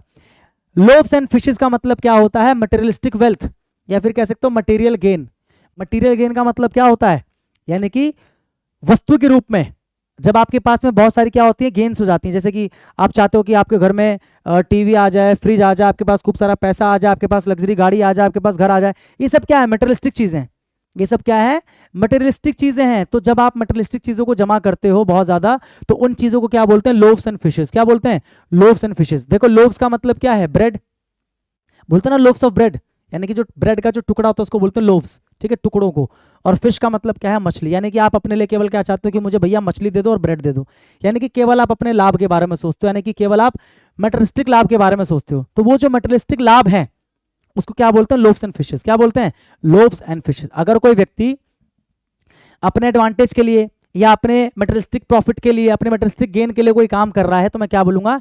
He is working for loaves and fishes. अगर इडियम की टर्म में बोल रहा हूं तो he is working for loaves and fishes. ठीक है, तो यही तो आंसर है कि जो मंत्री लोग हैं वो केवल अपने ऑफिस के लिए लोव्स एंड फिशेस के लिए क्या है? इंटरेस्टेड है, कंसर्न्ड है, लोगों की सेवा के लिए नहीं है, लोव्स एंड फिशेस के लिए। ठीक है, बाकी की मीनिंग देखो। लीप्स एंड बाउंड्स का मतलब क्या होता है? बहुत तेजी से, विद अनएक्सपेक्टेडली रैपिड प्रोग्रेस, या फिर रैपिडली यानी कि बहुत तेजी से, बहुत तेजी से। जैसे कि अगर मैं बोलूं his business is growing leaps and bounds, क्या बोलूं, हिज बिजनेस इज ग्रोइंग, उसका बिजनेस जो है ग्रो कर रहा है, लीप्स एंड बाउंड्स, तो क्या मतलब हुआ, उसका बिजनेस जो है बहुत तेजी से ग्रो कर रहा है, बहुत तेजी से ग्रो कर रहा है। वेयर एंड टेयर का क्या मतलब होता है, किसी चीज को जब आप लंबे समय से इस्तेमाल करते हो तो इस्तेमाल करने की वजह से उसके अंदर जो कमियां आ जाती है या वो जो पुराना हो जाता है, फटवट जाता है, थोड़ा सा खराब हो जाता है, उसी को बोलते हैं वेयर एंड टेयर। क्या बोलते हैं, wear and tear. The damage that happens to an object, मतलब ऐसा डैमेज जो किसी चीज को होता है, to an object in ordinary use during a period, मतलब जब नॉर्मल तरीके से आप उसको लंबे समय तक यूज कर रहे हो, ऑर्डिनरी यूज कर रहे हो ड्यूरिंग अ पीरियड, एक लंबे समय तक, तो उस यूज की वजह से जो उसको नुकसान पहुंचा, जो उसको डैमेज पहुंचा, उसी डैमेज को बोलते हैं वेयर एंड टेयर। क्या बोलते हैं, वेयर एंड टेयर। समझ में आया। लोव्स एंड फिशेस का मतलब मटेरियलिस्टिक वेल्थ, यानी कि ऐसा वेल्थ, ऐसा पैसा जो मटेरियल की फॉर्म में है। किसकी फॉर्म में है, मटेरियल की फॉर्म में, मतलब वस्तु की फॉर्म में। समझ में आ रहा है कि नहीं आ रहा। लीप्स एंड बाउंड का मतलब बहुत तेजी से, और वेयर एंड टेयर का मतलब क्या होता है, फटा पुराना, जिसको बोलते हैं, क्या बोलते हैं, फटा पुराना। वेयर एंड टेयर का मतलब क्या बोल सकते हो, फटा पुराना, फटा पुराना, यूज की वजह से। क्लियर हो गया। हरक्यूलियन टास्क तो पहले आ चुका है, ऐसा टास्क जिसको करने के लिए बहुत ज्यादा एफर्ट की आवश्यकता है, जो बहुत मुश्किल टास्क है, उसको बोलते हैं हरक्यूलियन टास्क। तो यहाँ पर जो मंत्री जी हैं वो कुछ तेजी से नहीं कर रहे, बल्कि वो कंसर्न है अपने ऑफिस के लोव्स एंड फिशेस के लिए, मतलब अपने ऑफिस के जो मेटेरियलिस्टिक चीजें हैं कि ऑफिस में एसी लग जाए, ऑफिस में मस्त सोफा लग जाए, ऑफिस में मस्त एक कंप्यूटर लग जाए, मस्त वाईफाई लगे जिसकी स्पीड 100 Mbps हो, मैं उसके अंदर इंटरनेट पे काम की चीजें देख सकूं। ठीक है, वेयर एंड टेयर का मतलब आपको पता लग गया, फटी पुरानी अवस्था, उसको इस्तेमाल करने के कारण। तो यहां पर लोव्स एंड फिशेस की बात हो रही है। Build Castle's in the air, Castle's का मतलब क्या होता है, कैसल्स का मतलब होता है किले। Build Castle's in the air, हवा में किले बनाना है, बोलते हैं ना हवाई किले बनाना, बोलते हैं ना हवाई किले बनाना बंद करो, क्या बोलते हैं, हवाई किले बनाना। जैसे आपका दोस्त बोलता है कि भाई एक काम करते हैं, ठीक है, एक काम करते हैं, बैंक से लोन लेते हैं 50 लाख का, और कमाल की बात है कि आप दोनों बेरोजगार हो, है ना, और बेरोजगार को तो लोन मिलता नहीं है। आपका दोस्त बोल रहा है कि भाई काम करते हैं, बैंक से 50 लाख का लोन लेते हैं, उस 50 लाख को ना उसमें डाल देते हैं, म्यूचुअल फंड में डाल देते हैं आने वाले 10 साल के लिए। अगर 18% का भी रेट ऑफ इंटरेस्ट हमें मिलता है, रिटर्न अगर हमें मिलता है, तो हमें इतना पैसा मिल जाएगा 10 साल में, और लोन को 10 साल में इतना चुकाना होगा, हमारे पास इतना बच जाएगा, हम उस पैसे को क्या करेंगे, फिर शेयर मार्केट में लगा देंगे, शेयर मार्केट में लगा के आगे 10 साल में हमारे पास इतना पैसा होगा, फिर हम एक बिजनेस स्टार्ट करेंगे। यानी कि ये जो प्लान है ये सारा इम्प्रैक्टिकल है। हवाई किले बनाने का मतलब क्या है, impractical plan, impracticable, impracticable plan, impracticable plan, यानी कि एक ऐसा प्लान जो इम्प्रैक्टिकेबल है, जो प्रैक्टिकल नहीं है, क्योंकि आप बेरोजगार हो तो पहली बात लोन कौन देगा आपको, फिर ऐसे प्लान बना रहे हो जो बड़े इम्प्रैक्टिकेबल है ना, हवाई सपने देख रहे हो, सॉरी दिन में सपने देख रहे हो, हवाई सपने नहीं, दिन में सपने देख रहे हो। To make useless efforts to build a palatial house, to make imaginary schemes, मतलब आप ऐसी स्कीम्स बना रहे हो जो क्या है, इमेजिनरी है, जैसे एक का डबल, है ना, Anuradha chit fund, Lakshmi chit fund, sorry, to make imaginary schemes, मतलब ऐसी स्कीम्स या ऐसे प्लान्स आप बना रहे हो जो कि क्या है, काल्पनिक है, मतलब केवल आप ही कल्पना कर रहे हो और कोई उसकी कल्पना कर ही नहीं सकता। यानी कि you are doing what, you are building castles in the air, तुम हवा में किले बना रहे हो। हवा में किले बन सकते हैं क्या, हवा में किले कैसे बनाओगे, बेस कैसे बनाओगे उसका, जमीन पे तो बनाना पड़ेगा, हवा में कैसे बना दोगे, यानी कि इमेजिनरी प्लान है ना, इम्प्रैक्टिकेबल प्लान है, इम्प्रैक्टिकेबल या इमेजिनरी, जो केवल इमेजिनरी है। ठीक है, select the most appropriate idiom for the given situation, focusing on the underline segment. एक सिचुएशन दे रखा है और इस सिचुएशन के हिसाब से आपको क्या करना है, इडियम सेलेक्ट करना है। इसको देखते हुए, I know every detail of his accident, मैं उसके एक्सीडेंट की सारी डिटेल जानता हूं, क्यों, because I heard the facts directly from him, क्योंकि मैंने सारे जो फैक्ट्स हैं मैंने सीधा सीधा किससे सुने, उसी से सुने, मतलब जिसका एक्सीडेंट हुआ है ना मैंने उसी से सुना है। तुम तो क्या करके आए हो, एक आदमी वहां पे खड़ा था, एक्सीडेंट के आधे घंटे बाद आया, उसने जो तुम्हें बताया तुमने मान लिया। अरे भैया मेरे को तो उसने बताया जिसके साथ ये चीज हुई है, यानी कि मैंने डायरेक्टली किसी ऐसे व्यक्ति से कोई बात सुनी है जो सीधा सीधा उस काम में इन्वॉल्व है, बाहर का कोई व्यक्ति नहीं है, तो कोई थर्ड पर्सन नहीं है, सीधा वो व्यक्ति है जो उस काम में खुद इन्वॉल्व है। यानी कि इस सिचुएशन को व्यक्त करने के लिए हमारे पास एक इडियम होता है, direct from the horse's mouth, straight from the horse's mouth, ये रहा, स्ट्रेट या direct from the horse's mouth. यानी कि इसका मतलब क्या है कि सीधा सीधा किसी ऐसे व्यक्ति से कोई बात पता चलना जो खुद उस काम में शामिल है, जिसके बारे में आपको जानकारी दे रहा है वो, नहीं समझे। जैसे एक होता है कि आप किसी इंसान से पूछते हो भाई आजकल शेयर मार्केट में क्या रिटर्न्स वगैरह, मतलब म्यूचुअल फंड में क्या मिल जाता है। एक आदमी जिसको नॉलेज नहीं है, बस सुन के आया वो भी कहीं से, भाई देख 30% तक तो मिल जाएगा, मिड कैप या स्मॉल कैप में जाएगा तो 30% तक मिल जाएगा तुझे, लार्ज कैप में जाएगा थोड़ा कम मिलेगा। फिर मैंने एक ऐसे आदमी से पूछा जो म्यूचुअल फंड का काम करता है, तो उसने मुझे बोला कि भैया ऐसा है, प्रैक्टिकल होकर सोचो तो 15-18% मिलता है। यानी कि मैं क्या बोलूंगा कि मैंने एक ऐसे आदमी से जानकारी प्राप्त की है जो कि खुद उस काम में इन्वॉल्व है, यानी कि I got the information straight from the horse's mouth. मैंने डायरेक्ट ऐसे आदमी से इन्फॉर्मेशन ली है जो खुद उस काम में शामिल है, जो डायरेक्टली इन्वॉल्व है। ठीक है, सबकी मीनिंग देख लो, 4 इडियम्स थे ना। स्ट्रेट फ्रॉम हॉर्सेज माउथ का मतलब है to hear from the person, किसी ऐसे व्यक्ति से सुनना who has direct personal knowledge of it, जिसको उस चीज के बारे में पर्सनल नॉलेज डायरेक्ट है, थर्ड पर्सन नहीं है, डायरेक्ट उसके बारे में उसको नॉलेज है, उससे आप किसी चीज को सुन रहे हो तो क्या बोलेंगे, straight from the horse's mouth. Gate something out of one system, get something out of one system.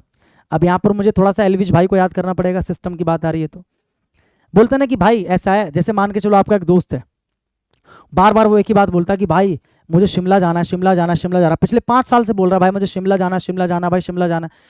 5 साल हो गए ना, तो आप परेशान हो गए सुन सुन के, आप क्या बोल रहे हो कि भाई क्या तू, क्या तेरे सिस्टम में एक चीज फंसी हुई है। बोलते हैं ना कई बार कि यार तेरे सिस्टम में यही फंसा हुआ है, शिमला शिमला शिमला, क्या चाह रहा है तू, एक काम कर इस चीज को ना अपने सिस्टम से निकाल।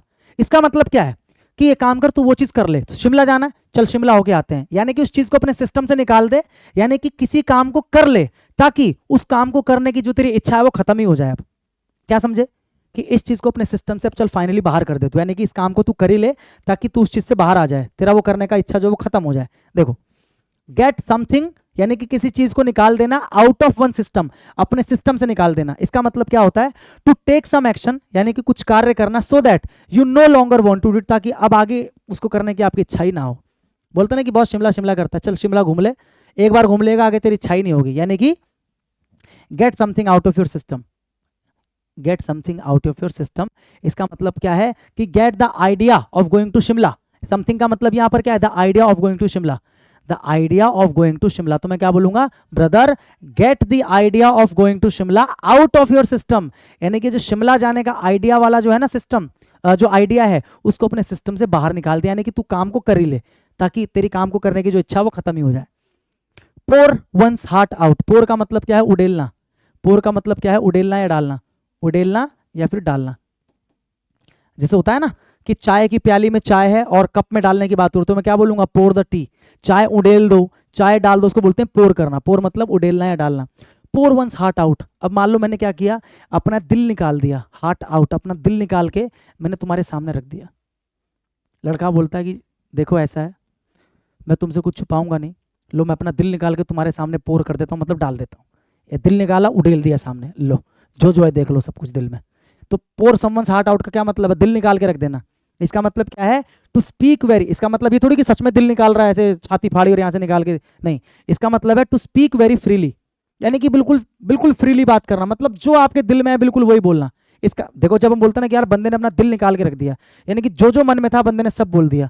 To speak very freely to someone, किसी से, about one's private and most deeply, मतलब अपनी सबसे जो प्राइवेट बातें हैं और जो सबसे डीपली फेल्ट इमोशंस है आपके, वो आप किसी के सामने अगर व्यक्त कर रहे हो, तो कोई बंदा क्या बोलेगा, यार ही poured his heart out, he poured his heart out last night, मतलब कल रात उसने अपना दिल निकाल के रख दिया, यानी कि उसके मन में जितनी भी बातें थी, उसकी प्राइवेट बातें और जो सबसे ज्यादा उसके मन में डीप इमोशंस हैं, वो सारी बातें उसने निकाल के रख दी, कुछ भी छुपाया नहीं, बिल्कुल फ्री होके बात किया, यानी कि he poured his heart out, दिल निकाल के रख दिया उसने अपना।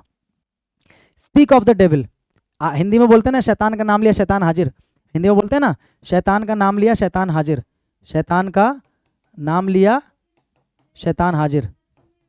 जैसे आप किसी इंसान के बारे में बात कर रहे हो, है ना, अपने मैनेजर के बारे में या बॉस के बारे में बात कर रहे हो, यार बड़ा बेकार इंसान है, कमीना इंसान है, छुट्टी देता नहीं है, हाफ डे के लिए बोलो तो चिड़चिड़ा चिड़चिड़ा रहता है, और जैसे ही आप ये बोल रहे हो अनएक्सपेक्टेडली क्या हुआ, बॉस वहां पे आ गया, तो आप क्या बोलते हो अपने दोस्तों को, देखा शैतान का नाम लिया शैतान हाजिर, यानी कि स्पीक ऑफ द डेविल, यानी कि डेविल के बारे में हम स्पीक यानी कि बोल ही रहे थे कि डेविल आ गया, तो ये हम कब यूज करते हैं, someone you have just been talking about, कि एक ऐसा व्यक्ति जिसके बारे में आप बात कर रहे थे appears unexpectedly, अचानक से आपके सामने आ जाता है, तो हम क्या बोलते हैं, brother this is like speak of the devil, मतलब शैतान का नाम लिया शैतान हाजिर। समझ में आ रहा है कि नहीं आ रहा है, समझ में आया, speak of the devil, pour one's heart out, समझ में आया, दिल निकाल के रख देना।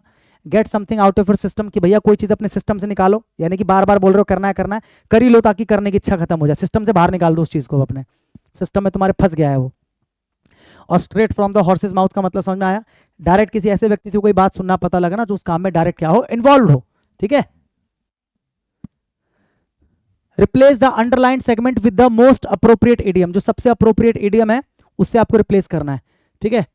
This is the critical point of the issue, मतलब कोई भी अगर इशू होता है, हर इशू के बहुत सारे पॉइंट्स होते हैं।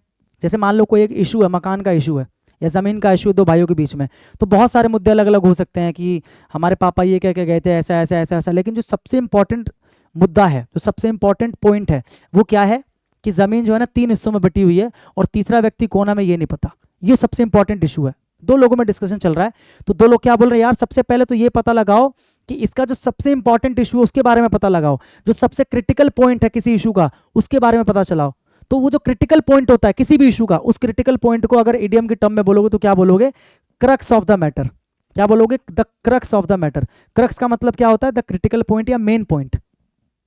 क्रक्स का मतलब होता है द क्रिटिकल या मेन पॉइंट ऑफ समथिंग, किसी चीज का जो मेन पॉइंट होता है, सबसे मेन पॉइंट, सबसे इंपॉर्टेंट पॉइंट, उसको बोलते हैं क्रक्स। क्या बोलते हैं, क्रक्स। अब देखो और भी इडियम्स हैं, मीनिंग देखो क्या है। ब्लैक शीप का मतलब होता है a person who brings embarrassment और shame to his family, group या ऑर्गेनाइजेशन। कोई भी व्यक्ति जो अपने फैमिली के लिए या अपने ग्रुप के लिए या अपने ऑर्गेनाइजेशन के लिए क्या करे, एम्बैरेसमेंट लेके आए, मतलब उसकी वजह से उसके परिवार को शर्मिंदगी का सामना करना पड़े या शर्म का सामना करना पड़े, या उसके ग्रुप को या उसके ऑर्गेनाइजेशन को, तो ऐसे व्यक्ति को बोलते हैं ब्लैक शिप। क्या बोलते हैं, ब्लैक शिप। यानी कि बोलते हैं ना धब्बा, बोलते हैं ना तुम अपने परिवार के लिए धब्बा हो, तुम अपने ग्रुप के लिए धब्बा हो, तुम अपने ऑर्गेनाइजेशन के लिए धब्बा हो, यानी कि you are a black sheep, you are a black sheep. The crux of the matter, the basic या सेंट्रल या critical point of an issue. किसी भी इशू का जो बेसिक पॉइंट होता है या जो मेन पॉइंट होता है, सेंट्रल या जो क्रिटिकल पॉइंट होता है, उसको बोलते हैं क्रक्स। क्या बोलते हैं, crux. Chip of the old block, इसका मतलब होता है जैसा बाप वैसा बेटा, हिंदी में बोलते हैं ना जैसा बाप वैसा बेटा। यानी कि अगर किसी इंसान के अंदर उसके दादा परदादाओं जैसे लक्षण है सेम, तो उसके लिए हम क्या यूज करते हैं भाई, he is like a chip of the old block, he is like a chip of the old block, ठीक है, chip of the old block. Just like one of one's parents, मतलब बिल्कुल अपने पेरेंट्स की तरह होना, इन कैरेक्टर, या तो कैरेक्टर में या फिर कह सकते हो बिहेवियर में। होते हैं ना ऐसे बहुत लोग जिनका कैरेक्टर बिहेवियर बिल्कुल उनके पिता समान होता है, पेरेंट समान होता है, उसको बोलते हैं chip of the old block, यानी कि जैसा बाप वैसा बेटा। Cry over spilt milk, cry over spilt milk यानी कि किए हुए पर पछताना, किए हुए या जो हो गया उस पर पछताना, उस पर पछताना, उस पर रोना या पछताना, ठीक है। क्राई ओवर स्पिल्ट मिल्क यानी कि मिल्क जो है वो स्पिल्ट हो गया, यानी कि बिखर गया। अब जब बिखर ही गया तो रो के क्या होगा, क्राई ओवर स्पिल्ट मिल्क, जब कोई व्यक्ति किसी ऐसी चीज के ऊपर रो रहा है जो ऑलरेडी हो चुका है और उसको सही नहीं किया जा सकता। अब तो मैं क्या बोलूंगा, ब्रदर क्या फायदा है, why are you crying over spilt milk, कि मतलब तू ऐसी चीज के ऊपर क्यों रो रहा है जो ऑलरेडी हो चुका है। अगर मान के चल कि होने वाला है, तुझे पता है कि होने वाला है, रो रहा है, तो एक समझ में आता है कि हम उसको रोक सकते हैं, लेकिन जो चीज हो ही गया है, जो अब वापस नहीं ला सकते, जो सही नहीं कर सकते, उस पर रोने का क्या फायदा। तो क्या मतलब है, टू एक्सप्रेस रिग्रेट यानी कि पश्चाताप एक्सप्रेस करना अबाउट समथिंग, किसी ऐसी चीज के बारे में, दैट हैज ऑलरेडी हैपेंड और कैन नॉट बी चेंज्ड, जो ऑलरेडी हो चुकी है और उसको बदल नहीं सकते। बोलते ना अब पछताए का हो जब चिड़िया चुग गई खेत, तो it is no use to cry, it is of no use, कि कोई फायदा नहीं है to cry over spilt milk, it is of no use to cry over spilt milk, यानी कि अब पछताए का हो जब चिड़िया चुग गई खेत, यानी कि जब नुकसान हो ही गया है तो रो के उसके ऊपर क्या होगा, ठीक है। Select the most appropriate idiom for the underlined word segment. He seems to be undecided. To be undecided. इसके लिए आपको बताना कौन सा idiom suitable है. Undecided. Bounce off the walls. Count down the days. Run out of steam या sit on the fence. सबका मतलब समझ लेते हैं. बहुत प्यारे प्यारे idioms हैं भाई. ये सारे idioms हैं. पहला है sit on the fence. Fence का क्या मतलब होता है, जैसे कि मान लो दो खेत हैं सेपरेट, तो उनके बीच में आपको पता ना वो लगा दिए जाते हैं, बड़े बड़े दीवार जैसे लगा दिए जाते हैं, बाड़े जिसको बोलते हैं, ताकि इधर वाला इधर ना आ सके, इधर वाला इधर ना आ सके, उसको बोलते हैं फेंस। जो घेराव कर दिया जाता है उसको बोलते हैं फेंस लगा देना। देखा होगा ना आपने, ऐसे खंबे गाड़ दिए जाते हैं, उनके बीच में तार बांध दी जाती है, उसको बोलते हैं फेंसेस। क्या बोलते हैं, फेंसेस। क्या बोलते हैं उसको, क्यारियां बोलते हैं, पता नहीं क्या बोलते हैं हिंदी में, आप देख लेना। तो अब मान के चलो ये दो खेत वाले हैं, मैं थोड़ा सा आपको समझा रहा हूँ याद करने का तरीका। और ये फेंस है, ये क्या है, फेंस है। ये दोनों खेत वाले आपस में लड़ रहे हैं। ये बोल रहा है कि तूने मेरे खेत से फसल चुराई, बोल रहा है तूने मेरे खेत से फसल चुराई। और एक व्यक्ति जो है ना यहाँ फेंस पर बैठा हुआ है, एक व्यक्ति जो है यहाँ फेंस पे बैठा हुआ है, दोनों के बिल्कुल जो बीच में फेंस है, जो बाड़ लगाई गई है उसके ऊपर बैठा हुआ है। इसका मतलब क्या है, वो बैठा हुआ है केवल फेंस के ऊपर। इसका मतलब क्या है कि वो ना इसके पक्ष में कुछ बोल रहा है ना इसके पक्ष में कुछ बोल रहा है। देखो, to delay making a decision, यानी कि ये देखो इसको समझेंगे, पहले इसको समझो। टू रिमेन न्यूट्रल, यानी कि ये जो ना न्यूट्रल है, यानी कि ना तो इसके लिए कुछ बोल रहा है ना इसके लिए, मतलब चुपचाप बैठ के तमाशा देख रहा है। ऐसे बहुत लोग होते हैं जो चुपचाप बैठ के क्या करते हैं, तमाशा देखते हैं, यानी कि न्यूट्रल रहते हैं बिल्कुल। या फिर avoid supporting a particular side, मतलब किसी भी एक पर्टिकुलर साइड को अवॉइड ना करना, मतलब अवॉइड करना उसको, मतलब सपोर्ट ना करना, सॉरी, किसी भी एक पर्टिकुलर साइड को सपोर्ट ना करना। अभी मैंने अवॉइड ना करना बोल दिया, गलत था। किसी भी एक पर्टिकुलर साइड को सपोर्ट ना करना, मतलब भैया मैं तो अवॉइड कर रहा हूं, ना मैं इसको सपोर्ट करूंगा ना इसको, मैं तो चुपचाप फेंस के ऊपर बैठा हुआ हूं, दोनों को देख रहा हूं। ठीक है, इन अ डिस्कशन, किसी भी डिस्कशन में या किसी भी आर्ग्यूमेंट में किसी भी पक्ष को सपोर्ट ना करना, बस चुपचाप क्या रहना, न्यूट्रल रहना। क्या रहना, न्यूट्रल रहना। तो इसके लिए भी यूज होता है। और एक होता है जब आप क्या करते हो, अपना डिसीजन बनाने में आप डिले करते हो, मतलब आपको समझ नहीं आ रहा कि क्या करूं क्या ना करूं, मतलब ये फैसला लूं या ये फैसला लूं, इसके पक्ष में बोलूं इसके पक्ष में बोलूं, आप डिसाइड नहीं कर पा रहे, यानी कि you are sitting on the fence, you are sitting on the fence. आप फेंस के ऊपर बैठे हो, मतलब आप डिसाइड नहीं कर पा रहे हो, आप डिसाइड करने में डिले कर रहे हो। डिसाइड करने में क्या कर रहे हो, डिले कर रहे हो। यहाँ पर क्या दिया था आपको, टू बी अनडिसाइडेड, यानी कि डिसाइड नहीं कर पा रहे हो, यानी कि you are sitting on the fence, खत्म बात। अगर आप फेंस पे बैठे हो, इसका मतलब क्या है कि आप डिसाइड नहीं कर पा रहे हो कि मैं इसके सपोर्ट में बोलूं या इसके सपोर्ट में बोलूं, ये काम करूं, दोनों के बिल्कुल फेंस पे बैठा हूं बीचों बीच। तो यानी कि you are unable to decide, या फिर न्यूट्रल रहना, किसी के सपोर्ट में ना बोलना। याद रहेगा, फेंस पे बैठे हो, ऐसे याद रखना, फेंस पे बैठे हो। बाकी की मीनिंग क्या है भाई, बाउंस ऑफ द वॉल्स, इसका मतलब क्या है, बाउंस ऑफ द वॉल्स का मतलब फॉर एग्जांपल, जैसे एक कमरे में मैं एक बॉल लूं, एक जो रबर की बॉल होती है वो लूं, ठीक है, और मैं इस तरीके से इस दीवार पे मारूं, थोड़ा सा टेढ़ा ऐसे पोजीशन लेके कि वो उस दीवार पे जाके बाउंस करके इस दीवार पे बाउंस करेगा, फिर यहाँ बाउंस करके यहाँ बाउंस करेगा, यहाँ बाउंस करके यहाँ बाउंस करेगा, यानी कि वो जो बॉल है पूरे कमरे में क्या कर रहा है, बाउंस कर रहा है सारी दीवारों से लग के। बाउंस ऑफ द वॉल्स, यानी कि वॉल्स में लग के, दीवार में लग के बॉल जो बाउंस कर रहा है, यानी कि यहाँ से वहाँ भाग रहा है, यहाँ से वहाँ फुदक रहा है, यानी कि to be excited, to have a lot of energy and a lot of energy, मतलब बहुत ज्यादा एक्साइटेड और बहुत ज्यादा एनर्जी का होना। इसके लिए हम यूज करते हैं कि he is bouncing off the balls. अगर कोई व्यक्ति है जो बहुत ज्यादा एक्साइटेड है, बहुत ज्यादा उसके अंदर एनर्जी है, तो हम क्या बोलेंगे, he is bouncing off the balls. जैसे कि एक बॉल बाउंस करती है दीवारों में टकरा टकरा के, वैसी जो इंसान है वो एनर्जेटिक इतना है कि वो क्या कर रहा है, एक्साइटमेंट से उछल रहा है, यानी कि he is bouncing off the balls. Count down the days, बोलते हैं ना कि भैया काउंट डाउन का क्या मतलब होता है, उल्टे दिन गिनना। उल्टे दिन गिनने का मतलब जैसे मान के चलो आपको पता लग गया कि आपका जो फाइनल रिजल्ट है एसएससी सीजीएल का है, सीएचएसएल का, वो आने वाला है, आपको पता लग गया कि एक हफ्ते बाद आने वाला है। जैसे जब मेरा सीजीएल 2020 का जब रिजल्ट आने वाला था फाइनल, तो आई रिमेंबर वेरी वेल कि मेरा जो रिजल्ट आया था दिवाली के कुछ दिन पहले आया था, एग्जैक्ट डेट तो मुझे याद नहीं है, लेकिन शायद इसी महीने में आया था, शायद सितंबर में ही आया था मेरे ख्याल से, सितंबर या अक्टूबर में आया था, हाँ सितंबर या अक्टूबर में ही आया था। तो मुझे पता लग चुका था कि मतलब फलाना फलाना डेट पे जो रिजल्ट आने वाला है एक हफ्ते पहले, तो एक हफ्ते 10 दिन या 15 दिन पहले से जो होता है ना, एक हार्ट बीट जो होती है वो बढ़ गई थी, और दिन ऐसे मैंने उल्टे गिनने शुरू कर दिए, 7 दिन बचे, अब 6 दिन बचे, अब 5 दिन बचे, यानी कि मैं क्या कर रहा हूँ, काउंट डाउन कर रहा हूँ मैं, यानी कि सीधा नहीं गिन रहा हूँ 1 2 3 4 5 6 7, नहीं, काउंट डाउन, यानी कि ऊपर से नीचे, 7 6 दिन बचे हैं, 5 दिन बचे हैं, 4 दिन, काउंट डाउन करना, काउंट डाउन द डेज। इसका मतलब to think about a future event, आप किसी फ्यूचर इवेंट के बारे में सोच रहे हो विद प्लेजर, यानी कि खुशी के साथ, ठीक है, और एक्साइटमेंट के साथ आप बोल रहे हो चलो फाइनली 7 दिन बाद आने वाला है, चलो फाइनली 6 दिन बाद आने वाला है, एक्साइटमेंट के साथ आप किसी फ्यूचर इवेंट के बारे में सोच रहे हो। एंड काउंट द मिनट्स, आप मिनट्स काउंट कर रहे हो, डेज काउंट कर रहे हो, अंटिल इट हैपेंस, जब तक वो चीज़ हो नहीं जाती तब तक आप एक एक करके दिन काउंट कर रहे हो, घंटे काउंट कर रहे हो, इस तरीके से। एंड आई रिमेंबर, मुझे अभी भी याद है, छोटा सा इंसिडेंट मैं आप लोगों के साथ शेयर करता हूँ। मुझे अभी भी याद है कि जब मेरा एसएससी सीजीएल 2020 का फाइनल रिजल्ट आया था, सितंबर या अक्टूबर में आया था, मेरे को एग्जैक्ट याद नहीं है, तो उस दिन मैं सुबह से अपने फ़ोन को लेके बैठा हुआ था और मैं वेट कर रहा था कि किसी भी मोमेंट पे जो रिजल्ट है वो आ सकता है। हम लोग लगातार एसएससी में कॉल्स भी कर रहे थे, मैंने भी एसएससी में बहुत बार कॉल्स किए, क्योंकि उस समय जो रिजल्ट था बहुत डिले हो रहा था और कोई सर्टेनिटी थी नहीं कि कब रिजल्ट आएगा, तो हम लोग कॉल्स करके पता कर रहे थे। तो कहीं से इन्फॉर्मेशन मिली थी कि शायद आज आ सकता है, मतलब किसी एक सर्टेन डे पे आ सकता है। तो उस दिन क्या हुआ, जिस दिन इन्फॉर्मेशन थी कि आ सकता है, उस दिन मैं बैठा रहा सुबह से फ़ोन पकड़ के, वेट करता रहा कि नोटिफिकेशन कब आएगा कब आएगा कब आएगा कब आएगा। और शाम को लगभग 5, साढ़े 5 या 6 बजे के आसपास हुआ होगा, जो नोटिफिकेशन था वो आ गया कि SSC CGL 2020 final result out. और उस समय ट्रस्ट में मेरी जो हार्ट बीट थी ना वो बहुत ज़्यादा बढ़ गई थी। उसके पीछे रीज़न ये है कि ऑलमोस्ट सब लोगों को ये बात पता लग गई थी, मेरे घर वालों ने बात फैला दी थी कि हमारा लड़का जो सरकारी नौकरी में लग गया। एक्साइटमेंट होती है माँ बाप को, तो उन्होंने सब जगह खबर फैला दी, गांव में खबर फैला दी, आस पड़ोस में खबर फैला दी। और मेरे मन में एक ना कहीं डाउट चल रहा था कि अगर नहीं हुआ तो, अगर रह गए तो क्या होगा। तो ये मेरे मन में ना बहुत ज़्यादा एक डाउट चल रहा था, इसीलिए मेरी हार्ट बीट बहुत ज़्यादा बढ़ी हुई थी। तो जैसे ही रिजल्ट आया तो हार्ट बीट तो बढ़ी हुई थी, तो डरते डरते डरते मैंने पीडीएफ को ओपन किया, जो फाइनल रिजल्ट की जो पीडीएफ होती है उसको मैंने ओपन किया। और वहाँ पर सबसे पहले मैंने क्या किया, अपना जो रोल नंबर होता है मैंने उस रोल नंबर को सर्च किया।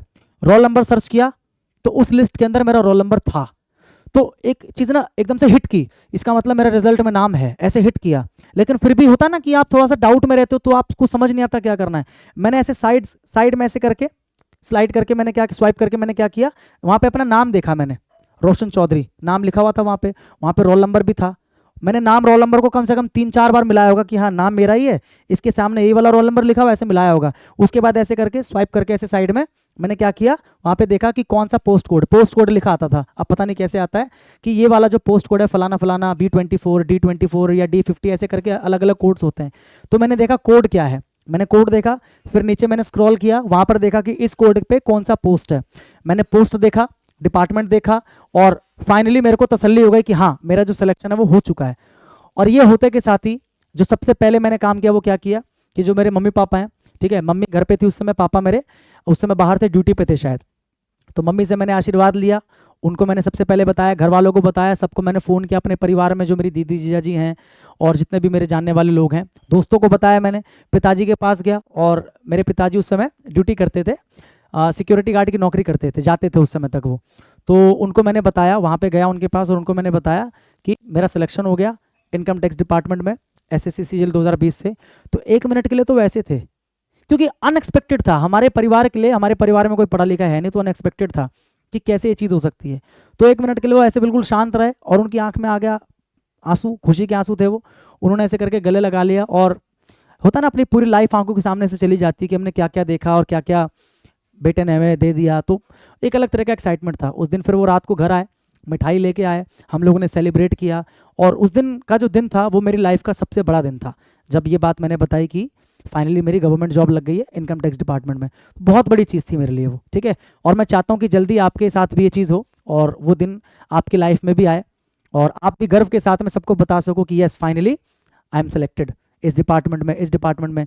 तो मेरे लिए तो बहुत बड़ी बात थी इनकम टैक्स डिपार्टमेंट, क्योंकि शुरू से मेरे पापा का असल में सपना था कि मैं इनकम टैक्स डिपार्टमेंट में जाऊँ। उन्हीं का सपना था ये बहुत पहले से उनका ड्रीम था। जब से उनको पता चला कि मैं नौकरी की तैयारी कर रहा हूँ, सरकारी नौकरी की, वो तब से एक ही बात बोला करते थे कि इनकम टैक्स में जाना, पता नहीं क्यों। तो उनकी आज्ञा का पालन करते हुए मैंने जो पोस्ट प्रेफरेंस भरी जाती है, मैंने पोस्ट प्रेफरेंस यही वाली भरी ताकि मुझे इनकम टैक्स डिपार्टमेंट मिल सके। तो आई विश, भगवान से प्रे करता हूँ कि आप सबका भी सिलेक्शन जल्दी हो, और आप सबकी लाइफ में ये वाला दिन बहुत जल्दी आए। और ट्रस्ट मी, वो दिन जो होगा आपकी लाइफ का सबसे बड़ा दिन होगा भाई, ठीक है। तो आई विश कि ऐसा जल्दी आपके साथ हो। आगे बढ़ें। काउंट डाउन द डेज हो गया। रन आउट ऑफ स्टीम का मतलब क्या होता है, एनर्जी खत्म हो जाना।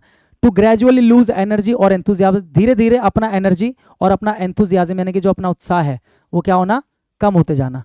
उसको बोलते हैं रन आउट ऑफ स्टीम। मान के चलो एक मशीन है जो क्या कर रही है, स्टीम क्रिएट करती है, यानी कि उससे स्टीम निकलती है, वो स्टीम बनाती है, भाप बनाती है, और धीरे धीरे क्या हो रहा है, आउट ऑफ का मतलब रन आउट का मतलब क्या होता है, रन आउट का मतलब होता है समाप्त होना। रन आउट का मतलब क्या होता है, समाप्त होना। क्रिकेट में भी देखते होगे ना, अगर कोई प्लेयर रन आउट हो जाता है, बोलते ना रन आउट हो गया, तो इसका मतलब क्या, उसकी पारी समाप्त हो गई। रन आउट का यही मतलब होता है कि उसकी पारी जो है वो समाप्त हो गई। तो अगर किसी मशीन में स्टीम समाप्त हो रही है, इसका मतलब क्या है कि धीरे धीरे उसकी जो एनर्जी है या उसका जो एंथुजियाज्म है वो क्या हो रहा है, खत्म हो रहा है। तो काउंट डाउन द डेज पता लग गया, रन आउट ऑफ स्टीम का पता लग गया, बाउंस ऑफ द वॉल मतलब बहुत ज्यादा एनर्जेटिक होना, और बहुत ज्यादा मतलब क्या होना, एक्साइटेड होना, और सिट ऑन द फेंस मतलब पता लग गया। और इसका आंसर आपको पता लग गया, सिट ऑन द फेंस, ठीक है। अगला बढ़ो। बाइट द बुलेट का क्या मतलब है, आपके हाथ ऐसे बंधे हुए हैं, किसी गुंडे ने आपके हाथ बंद रखे और आपके पैर ऐसे बांध रखे हैं, और उसने आपकी तरफ गोली चला दी। आपके पास एक ही ऑप्शन है, अगर आप गोली से बचना चाहते हो, गोली आपके बिल्कुल सामने जा रही है, ऐसे करके गोली को पकड़ लो और गोली को चबाओ, गोली को बाइट करो। फिल्मी स्टाइल में समझा रहा हूं, थोड़ा समझ लो। You are biting the bullet, इसका मतलब आप एक ऐसी परिस्थिति में हो कि मतलब जो चीज आप नहीं भी चाह रहे हो, क्या जानबूझ के कभी आप बुलेट को बाइट करोगे? नहीं करोगे। लेकिन अगर सिचुएशन ही ऐसी है कि आपको बाइट करना पड़ेगा तो आप करोगे। यानी कि किसी ऐसी सिचुएशन में फंस जाना जहां पर आप किसी चीज को नहीं भी चाहते हो, वो भी काम आपको करना पड़ रहा है, इसको बोलते हैं bite the bullet. Decide to do the inevitable which you were avoiding, to bite something very hard, decide to take the easier way out, या decide to do what is good। decide to do the inevitable, inevitable का मतलब क्या है? अनिवार्य। मतलब कोई ऐसी चीज करना जो अनिवार्य है, आपको करना ही पड़ेगा, आपके पास और कोई ऑप्शन नहीं है। which you were avoiding मतलब कोई ऐसा काम जो आप अवॉइड कर रहे थे, कोई भी ऐसा काम है मान के चलो जिसको आप अवॉइड कर रहे थे, लेकिन अब वो काम क्योंकि इतना अनिवार्य है कि आपको करना ही पड़ेगा, तो आप क्या बोलोगे कि now I will have to bite the bullet. जैसे कि फॉर एग्जांपल, आप अपने किसी रिश्तेदार से बात नहीं करते बहुत लंबे समय से, लेकिन आपको एक बहुत ज़रूरी काम पड़ गया और उस काम में सिर्फ वही आपकी हेल्प कर सकते हैं, और आपके घर वाले आपको कह रहे हैं प्लीज़ बात कर लो, बात कर लो, तो आप क्या बोलोगे? यार आप लोग मुझे एक ऐसा काम करने के लिए बोल रहे हो जो अनिवार्य है, लेकिन मैं उस काम को अवॉइड कर रहा था, मतलब मैं उनसे बात नहीं करना चाहता, लेकिन अनिवार्य है तो मुझे करना पड़ेगा। तो आप क्या बोलोगे कि अब आप सब कह रहे हो तो I will have to bite the bullet, मतलब मुझे ऐसा काम करना पड़ेगा जो अनिवार्य है लेकिन मैं उसको अवॉइड कर रहा था। समझ में आ गया? Bite the bullet. Spill the beans, what is the meaning of spill the beans? देखो पहले क्या होता था, किसी किसी साम्राज्य में, किसी किसी जगह पे क्या होता था, इस तरीके से एक जार हुआ करता था, ध्यान से समझना, इस तरीके से एक जार हुआ करता था, ठीक है। ये जार जो था, ये जार क्या था? ट्रांसपेरेंट नहीं था, ये पूरा क्या था? ओपेक था, मतलब किसी को दिखाई नहीं देता था कि इस जार में क्या है। तो पहले क्या होता था, इलेक्शन कैसे होता था, जैसे मान के चलो कि मैं एक रूलर हूँ, मैं एक शासक हूँ, और मैंने अपने दरबार में जितने भी मंत्री या जितने भी बड़े बड़े पद के लोग हैं उनको बुलाया और मैंने बोला कि भाई देखो मैंने ये वाला ओपिनियन लिया है, मेरे हिसाब से ये चीज़ मुझे करनी चाहिए। अब अगर आप इस ओपिनियन पे यस बोलते हो तो आप क्या करो, आपके सामने बहुत सारे बीन्स पड़े हैं, बीन्स का मतलब राजमा समझ लो, आपके सामने बहुत सारे बीन्स पड़े हैं, जिनमें से कुछ बीन्स क्या हैं? ब्लैक हैं, और कुछ बीन्स क्या हैं? वाइट है।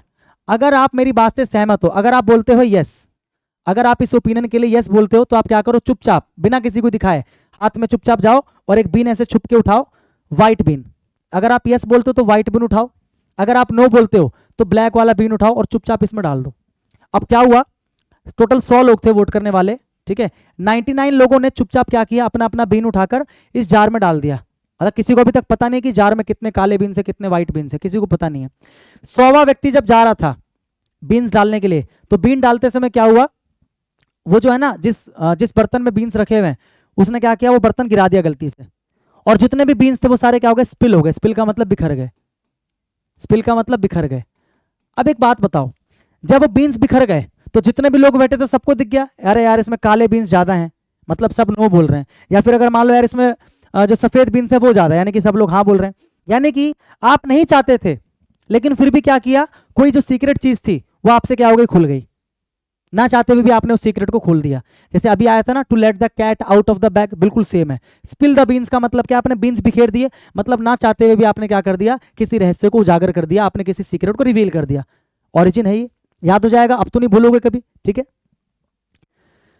क्या हो जाएगा, गिव अवे अ सीक्रेट, ये रहा, गिव अवे अ सीक्रेट, किसी सीक्रेट को रिवील कर देना। आगे बढ़े, a left handed compliment. Left handed compliment का मतलब क्या होता है, एक ऐसा कॉम्प्लीमेंट जो सुनने में कॉम्प्लीमेंट है लेकिन रियल में क्या है, वो कॉम्प्लीमेंट नहीं है बल्कि वो अपमान है। अ लेफ्ट हैंडेड कॉम्प्लीमेंट, जैसे अरे अरे भाई बड़े लोग हैं यार, क्या बात कर रहे हो, नहीं आए तो नहीं आए मीटिंग में, क्या हो गया, बड़े लोग हैं भाई, समझा करो बात को। सुनने में क्या लग रहा है, कॉम्प्लीमेंट है, लेकिन एक्चुअल में लेफ्ट हैंडेड कॉम्प्लीमेंट है। इसका मतलब क्या होता है, an insult. Left handed compliment, इस हाथ से करते कॉम्प्लीमेंट, ठीक है, इस हाथ से कर रहे हो, लेफ्ट हैंडेड कॉम्प्लीमेंट है, यानी कि एक्चुअल में वो कॉम्प्लीमेंट नहीं है, वो असल में क्या है, एक इंसल्ट है। He was carried off his feet, एक इडियम होता है, carry off one's feet, carry off one's feet एक इडियम होता है। इसका मतलब क्या होता है, देखो, was dizzy, was wild with excitement, ये इसका आंसर होता है, was wild with excitement.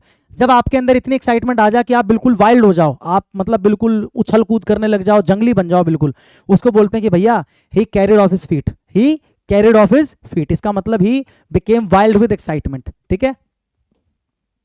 The new routine will suit you to a T, ध्यान रखना टू अ टी का मतलब क्या होता है, टी का मतलब क्या होता है, टोटली। अब ऐसे आपको याद रहेगा, टू अ टी का मतलब टोटली, तो क्या हो जाएगा, एग्जैक्टली, टोटली या फिर एग्जैक्टली। देखो टी का मतलब क्या है, टोटली, तो अब आपको याद रहेगा, तोतली नहीं टोटली, टू अ टी, तो टी का मतलब टोटली यानी कि कंप्लीटली यानी कि एग्जैक्टली, ठीक है। तो the new routine will suit you to a T, या फिर this costume will suit you to a T, यानी कि जो कॉस्ट्यूम है ना तुम्हें बिल्कुल सूट करेगा टू अ टी, तो टू अ टी का मतलब बिल्कुल यानी कि एग्जैक्टली सूट करेगा, कंप्लीटली या टोटली सूट करेगा, ठीक है। टू अ टी का मतलब टोटली या एग्जैक्टली या completely. Call the shots, shot का मतलब क्या होता है, शूट क्या होता है, शूट का मतलब होता है गोली चलाना, बोलते शूट, और शॉट्स का मतलब वो जो गोली चलाई जा रही है उसी को बोलते हैं शॉट्स। जैसे कितने राउंड मतलब कितने शॉट्स उसके ऊपर चले, जैसे किसी ने 2 बार गोली चलाई तो उसने शूट किया, अब मैं बोलूं कितने शॉट लगे तो 2 शॉट लगे, शॉट का मतलब वो जो शूट किया ना उसी को शॉट बोलते हैं।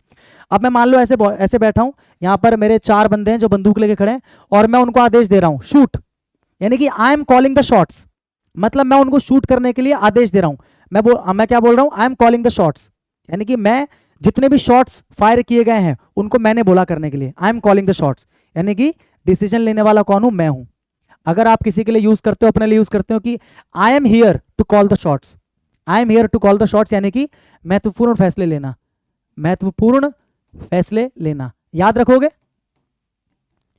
भाई। जो गोली चलाने के लिए बोल रहा है कि शूट करो, इसका मतलब महत्वपूर्ण फैसले वही ले रहा है, ठीक है। तो क्या होगा, to be a follower, follower नहीं हो आप, to be in a position to make decision, कि आप ऐसी पोजीशन में हो कि आप डिसीजन ले सकते हो, दैट इन्फ्लुएंसेस अ सिचुएशन, जो किसी सिचुएशन को इन्फ्लुएंस कर सकता है, प्रभावित कर सकता है, तो यानी कि आप क्या हो, you are calling the shots, ठीक है। कप ऑफ टी का मतलब क्या होता है, बस की बात, या तो बस की बात कह सकते हो या फिर कोई ऐसी चीज जो मुझे पसंद है, जैसे कि फॉर एग्जाम्पल मान के चलो मैं एक टेलर हूँ, मेरा काम है कपड़े कपड़े सीना, कपड़े बनाना मेरा काम है, ठीक है। और किसी ने मुझे बोल दिया कि भाई मेरी गाड़ी रिपेयर कर दे, ये जो मेरा ट्रक है खराब हो गया, रिपेयर कर दे, तो क्या उस चीज़ में मेरी वो है, एक्सपर्टीज है, नहीं है। क्या मैं उस चीज़ में माहिर हूँ, नहीं है। क्या उस चीज़ को मैं पसंद करता हूँ, उस काम को नहीं करता हूँ, मेरा काम तो टेलरिंग का है, हाँ कि ना।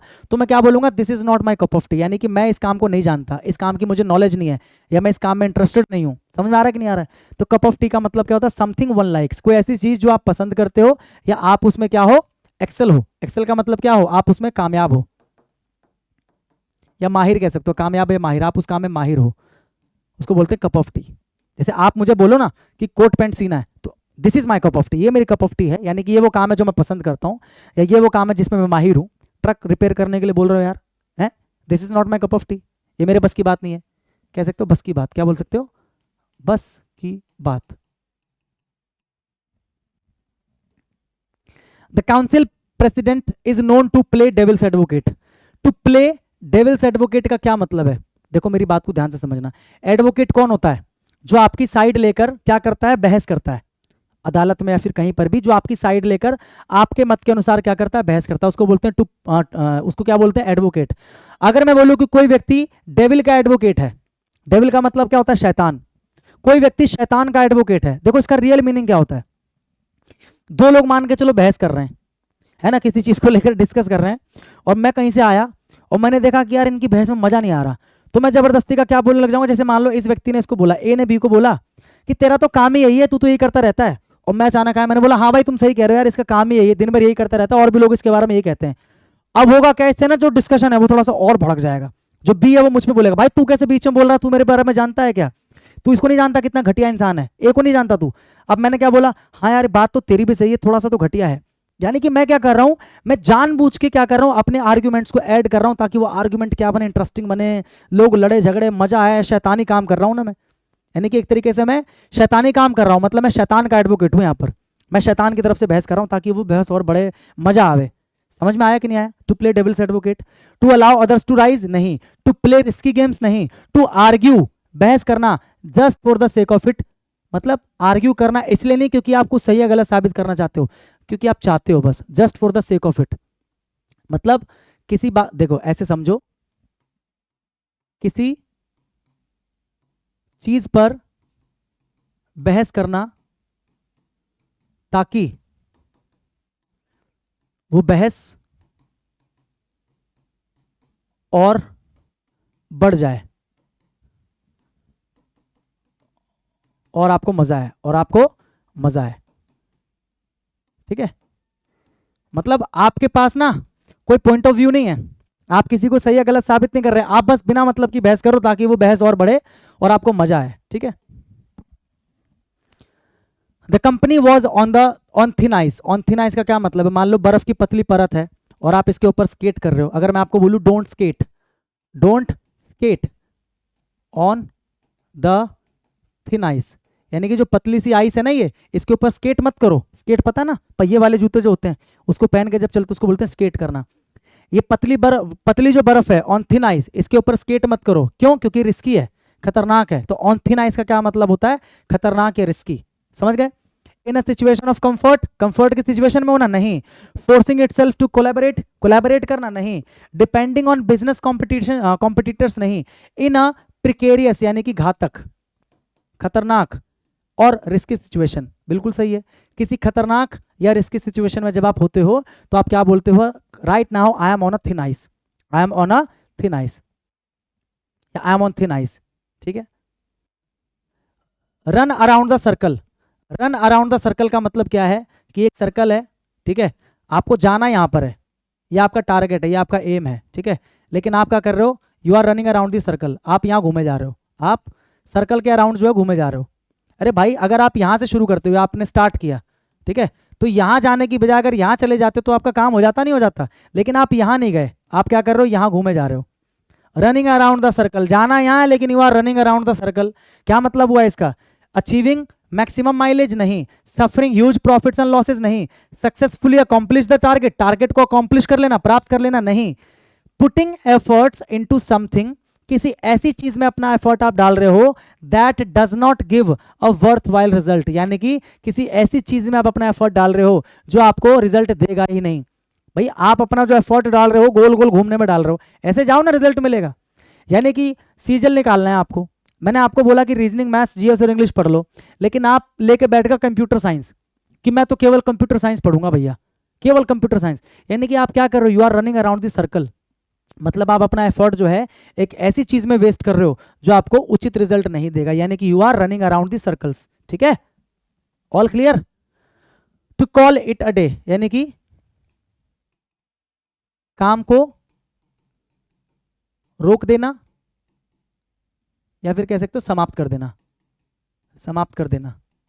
मतलब किसी एक पर्टिकुलर डे के लिए, जैसे मैं काम कर रहा हूँ और मेरा आज मन नहीं है काम करने का या मुझे थकावट है, तो मैं क्या बोलूंगा? भाई now let's call it a day, let's call it a day. मतलब जैसे दिन जो है, मान लो 12 बजे रात से शुरू होगा एक दिन, नया दिन जो है, ठीक है, और खत्म होगा अगले दिन रात को 12 बजे, हाँ कि ना? मेरा जो काम है सुबह 9 बजे शुरू होता है मान के चलो, और खत्म होता है शाम को 6 बजे, यानी कि मेरे काम के लिए एक पूरा दिन है।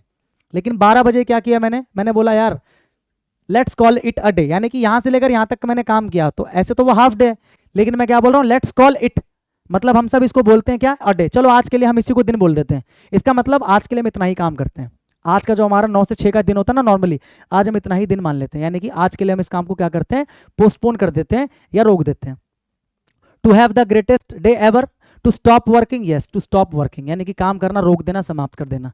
To call it a day, to call it a day, यानी कि किसी पर्टिकुलर डे के लिए काम रोक देना। लीप्स एंड बाउंड्स आया था थोड़ी देर पहले, बताया था मैंने आपको, देखो रिपीट, देखो ऑप्शन में आया था वहां पर और यहाँ क्वेश्चन बन के आ गया।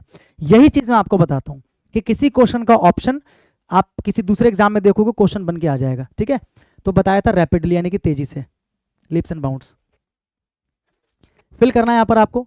We broke the traffic rules, हमने ट्रैफिक रूल्स को तोड़ दिया। अननोइंगली, यानी कि अनजाने में। While coming back from the party, party से आते वक्त अनजाने में हमने ट्रैफिक रूल को तोड़ दिया। नाउ वी हैव टू, अब हमें करना है डैश, सूनर और लेटर।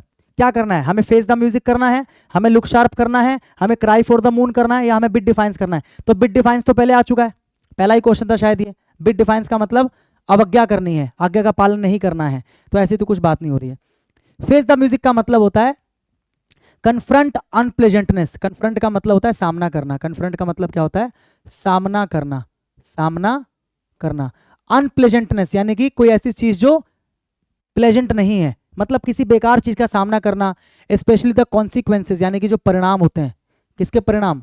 आप कुछ गलत कर देते हो, उसके परिणाम का आपको सामना करना होता है। वंस एरर मतलब आपकी गलती जो होती है, उस गलती का जो परिणाम होता है उसका जब आप सामना करते हो उसी को बोलते हैं फेस द म्यूजिक।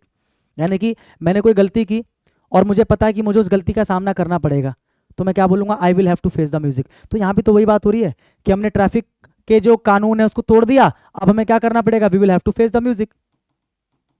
यानी कि हमने जो गलती करी हमें उसके परिणाम भुगतना पड़ेगा, we will have to face the music, है ना। To accept responsibility for something you have done, किसी चीज की जिम्मेदारी स्वीकार करना कि हाँ मैंने काम किया है, यानी कि I am ready to face the music, ठीक है।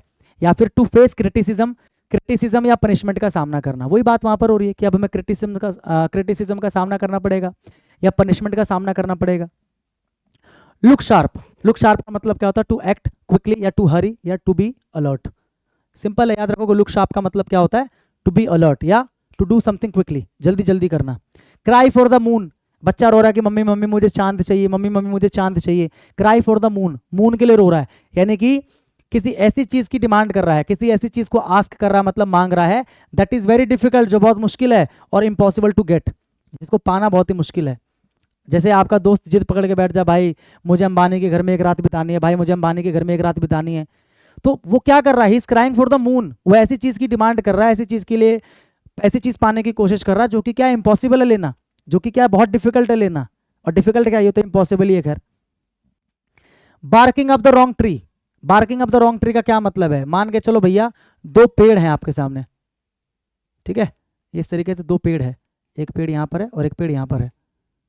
हुआ क्या ना, एक बंदर है, इस पेड़ के ऊपर एक बंदर बैठा है, ठीक है, उस बंदर के पास में एक हड्डी है मान के चलो, और एक कुत्ता है, वो कुत्ता क्या कर रहा है, यहाँ पर एक कुत्ता है मान लो, वो कुत्ता जो है ना इस पेड़ के ऊपर देख के क्या कर रहा है, भौंक रहा है, इस पेड़ के ऊपर देख के क्या कर रहा है, भौंक रहा है, बंदर के ऊपर भौंक रहा है, उसको पता नहीं कि बंदर तो इस वाले पेड़ पे, यानी कि वो क्या कर रहा है, he is barking up, bark का मतलब भौंकना, ही इज बार्किंग अप, वो क्या कर रहा है, भौंक रहा है, द रॉन्ग ट्री, बंदर इस पेड़ पे बैठा है और भौंक वो इस वाले पेड़ के ऊपर देख के रहा है, बंदर यहां बैठा है और वो देख रहा है कि इधर इस वाले पेड़ के ऊपर देख के भौंक रहा है, वो ही इज बार्किंग अप, यानी कि वो भौंक रहा है अप द रॉन्ग ट्री, गलत पेड़ पे देख के भौंक रहा है, इसका मतलब गलत दिशा में प्रयास कर रहे हो आप। आपको अगर सीजीएल क्रैक करना है तो आप एसएससी की किताबें पढ़ोगे ना, रॉकेट साइंस की किताबें पढ़ोगे, एसएससी की पढ़ोगे, तो do not bark up the wrong tree, गलत दिशा में प्रयास मत करो, कुछ हासिल नहीं होगा।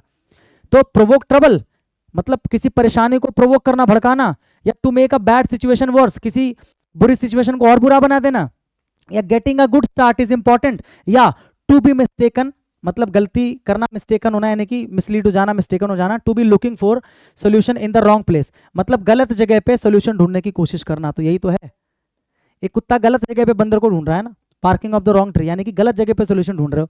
मतलब आपको पता करना है कि एसएससी की तैयारी कैसे करें, और आप चले गए गंजेड़ी के पास जो गांजा फूक के बैठा, भैया भैया सीजीएल की तैयारी करनी है, सीजीएल की तैयारी करनी है, वो बोलेगा एक काम कर, जा उस दुकान पर जाके पहले पुड़िया लेके आ।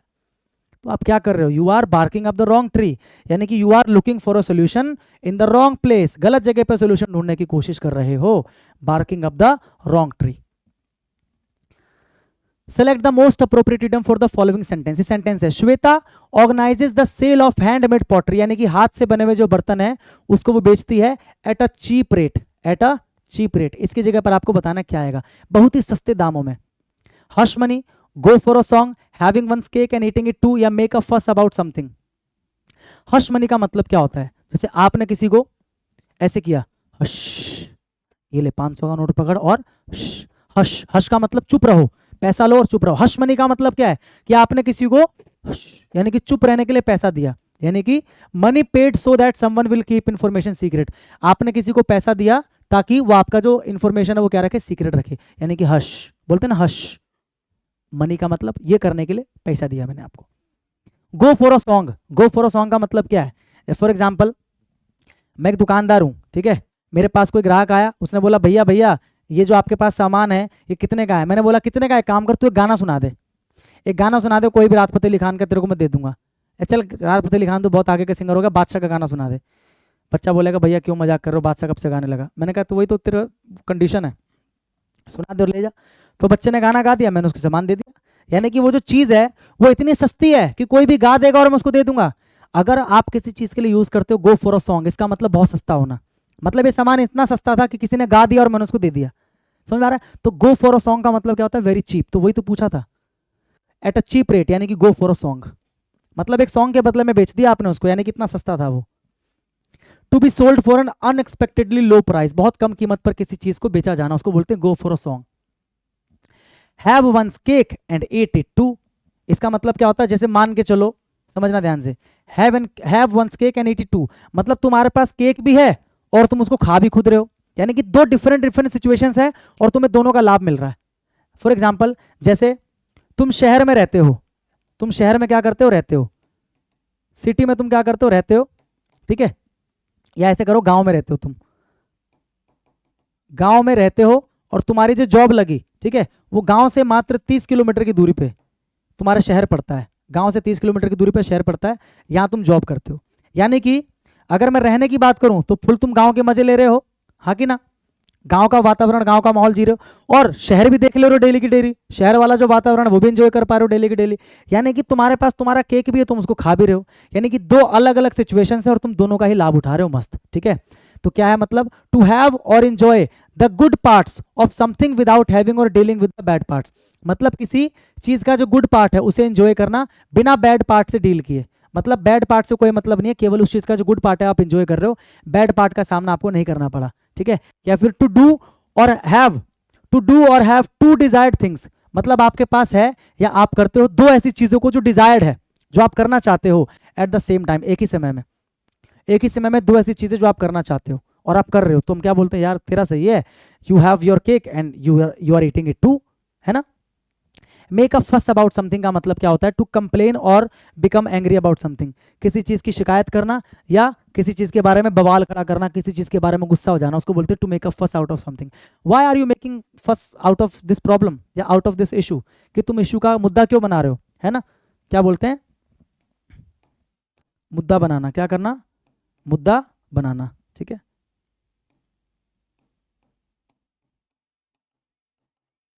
ठीक है भाई, आगे बढ़े। Select the most appropriate idiom to fill in the blank. Rajat is known for is notorious nature, notorious का मतलब होता है बदमाश, नेगेटिव तरीके से होता है ये, अपने नोटोरियस नेचर के लिए वो जाना जाता है। He will be friendly to your face, कि तुम्हारे फेस पे तो वो तुम्हारा दोस्त बनेगा, बट लाइक्स, लेकिन वो उसको पसंद है, क्या पसंद है, to blow his own trumpet, अपनी खुद की तारीफ करना, या to stab you in the back, पीठ में छुरा घोपना। तो यही तो हो रहा है कि बड़ा खतरनाक किस्म का बंदा नोटोरियस है, क्यों पता है, क्योंकि तुम्हारे फेस पे दोस्त बनेगा और तुम्हारी पीठ पे छुरा घोपेगा, पीठ पे छुरा घोपना, पीठ पे छुरा घोपना यानी कि धोखा देना, पीठ पे छुरा घोपना, इसका मतलब क्या हुआ, धोखा देना, कि मुंह पे तो दोस्त बनेगा और पीठ पीछे तुम्हारी बुराई करेगा, तुमको ही धोखा देगा, है ना। देखो, टू ब्लो वंस ट्रम्पेट का मतलब अपनी तारीफ करना, इसको हम बोलते हैं अपने मुंह मियाँ मिट्ठू, अपने मुंह मियाँ मिट्ठू, सुना होगा ना आपने। To tell people about your achievements, लोगों को अपने अचीवमेंट्स के बारे में बताना, या to talk about oneself, अपने बारे में बात करना, और वंस अचीवमेंट्स, या अपने अचीवमेंट्स के बारे में बात करना, स्पेशली इन अ वे, इस तरीके से, that shows that one is proud और टू प्राउड, इस तरीके से आप अपने बारे में, अपने अचीवमेंट के बारे में बताओ जिससे सामने वाले को लगे यार कितना प्राउड, मतलब कितना घमंड कर रहा है ये, तो उसको बोलते हैं ब्लो वंस ऑन ट्रम्पेट, कि भाई तेरे भाई ने ये कर दिया, वो कर दिया, तेरे भाई की बहुत बातचीत है, you are blowing one's, you are blowing your own trumpet, मतलब तुम्हारे पास ट्रम्पेट है, ट्रम्पेट आपको पता क्या होता है, बजाने का यंत्र होता है, और आप खुद ही बजाए जा रहे हो उसको। To stab someone in the back, stab का मतलब क्या होता है, चाकू मारना।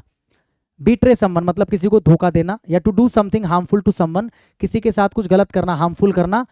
हु ट्रस्टेड यू, जिसने आपके ऊपर भरोसा किया, बोलते ना तूने मेरी पीठ पे छुरा घोप दिया, मतलब मैंने तुझ पे विश्वास किया था, तूने मेरे साथ ही गलत कर दिया। To paint the town red, ये हम कब यूज करते हैं, टू गो आउट, मतलब जैसे मैंने बोला कि भाई जा अपने दोस्तों के साथ बाहर जा, खा पी इंजॉय कर, शहर को पूरा लाल रंग से रंग दे, ये इसका रियल मतलब है, कि मतलब बाहर जाओ, खाओ पियो, एंजॉय करो। To paint the town red, पूरे टाउन को रेड कलर में रंग दे जा, यानी कि एंजॉय कर। To go out and enjoy yourself, मतलब बाहर जाओ और क्या करो, एंजॉय करो बाय ड्रिंकिंग, दारू पी जाके, दबा के, डांस कर जाके, हंस, और क्या कर दोस्तों के साथ घूम फिर खूब, समझा रहा, to paint the town red. To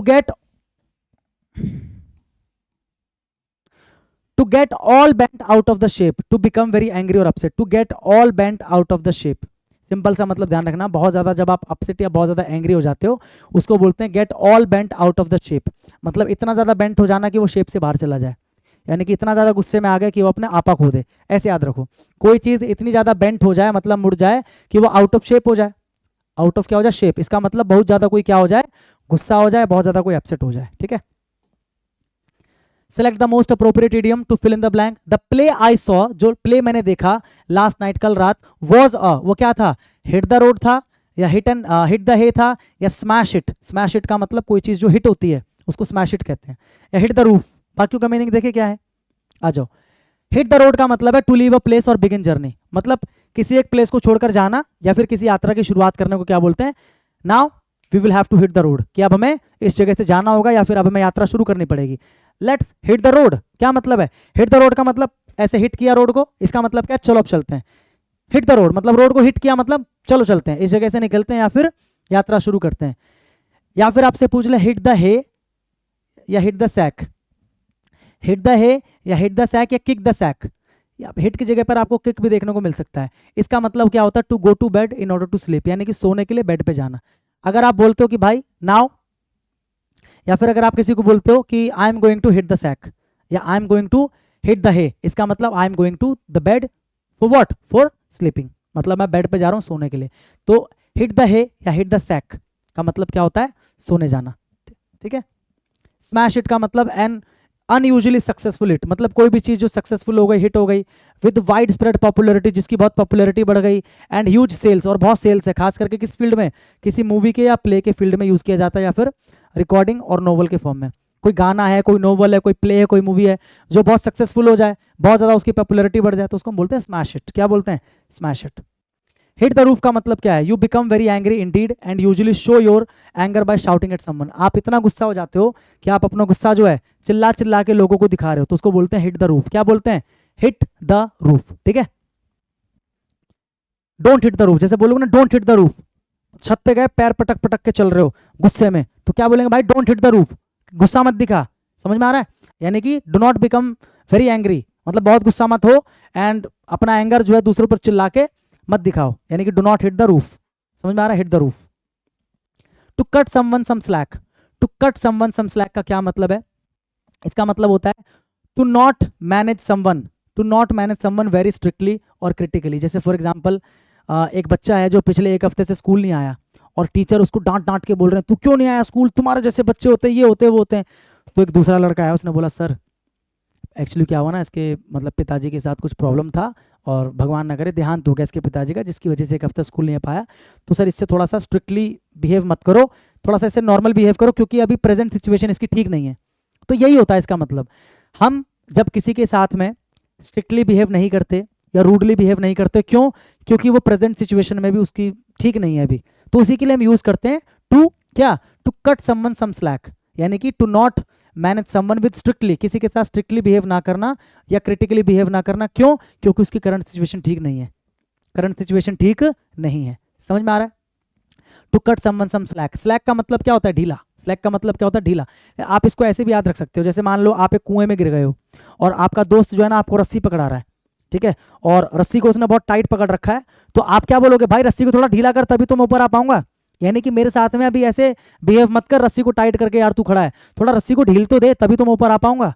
तो स्लैक का मतलब ढीला। समझ में आ रहा है कि नहीं आ रहा है, यानी कि किसी के साथ में स्ट्रिक्टली बिहेव ना करना, क्योंकि उसकी जो करंट सिचुएशन है वो क्या खराब है। आपका दोस्त भी कुएं में गिर गया है, तो क्या करो, कट द स्लैक, यानी कि क्या करो, रस्सी को थोड़ा ढीला करो, यानी कि थोड़ा स्ट्रिक्टली बिहेव मत करो, रूडली बिहेव मत करो, ठीक है, आया समझ में। तो आज की क्लास में इतना ही करते हैं, ठीक है, बाकी कल हम कंटिन्यू करेंगे। आई होप आपको आज के सारे जो इडियम से समझ में आए होंगे, और ऑलमोस्ट मुझे लगता है कि आपको याद हो गए होंगे। अब 50 का मतलब हमने 50 नहीं किया, आपको पता है कि एक एक क्वेश्चन में कितने कितने ऑप्शंस भी थे, तो कम से कम हमने 70 to 80 हमने याद किए होंगे आराम से, ठीक है। आई होप कि 70-80 में से आपको लगभग 40-50 तो आपको याद होंगे, बाकी जो याद नहीं है, आपको याद है लेकिन आपको लग रहा है याद नहीं है, वो आप क्या करो, एक बार पीडीएफ को देख लो तो आपको रिवाइज हो जाएगा, फिर आपको सारे के सारे याद हो जाएंगे, और इससे बाहर एग्जाम में नहीं आएगा। मैं फिर से बता रहा हूँ, ईडीएम की कंप्लीट क्लास देख लो, जैसे वन वर्ड की देख रहे थे, अभी वन वर्ड की और क्लास आएगी, ध्यान रखना, खत्म नहीं हुई है, बीच में मैं ईडीएम ले आया क्योंकि वन वर्ड थोड़ा सा ज़्यादा हो गया, तो बच्चे बोर हो रहे थे, बच्चों ने कहा सर ईडीएम लेके आओ, ईडीएम लेके आओ, ठीक है। तो कुछ दिन ईडीएम पढ़ लो, 2-3 क्लास, उसके बाद हम वन वर्ड पे आएंगे। तो मिलते हैं कल आपसे, तब तक के लिए सभी को भाई गुड नाइट और जय हिंद।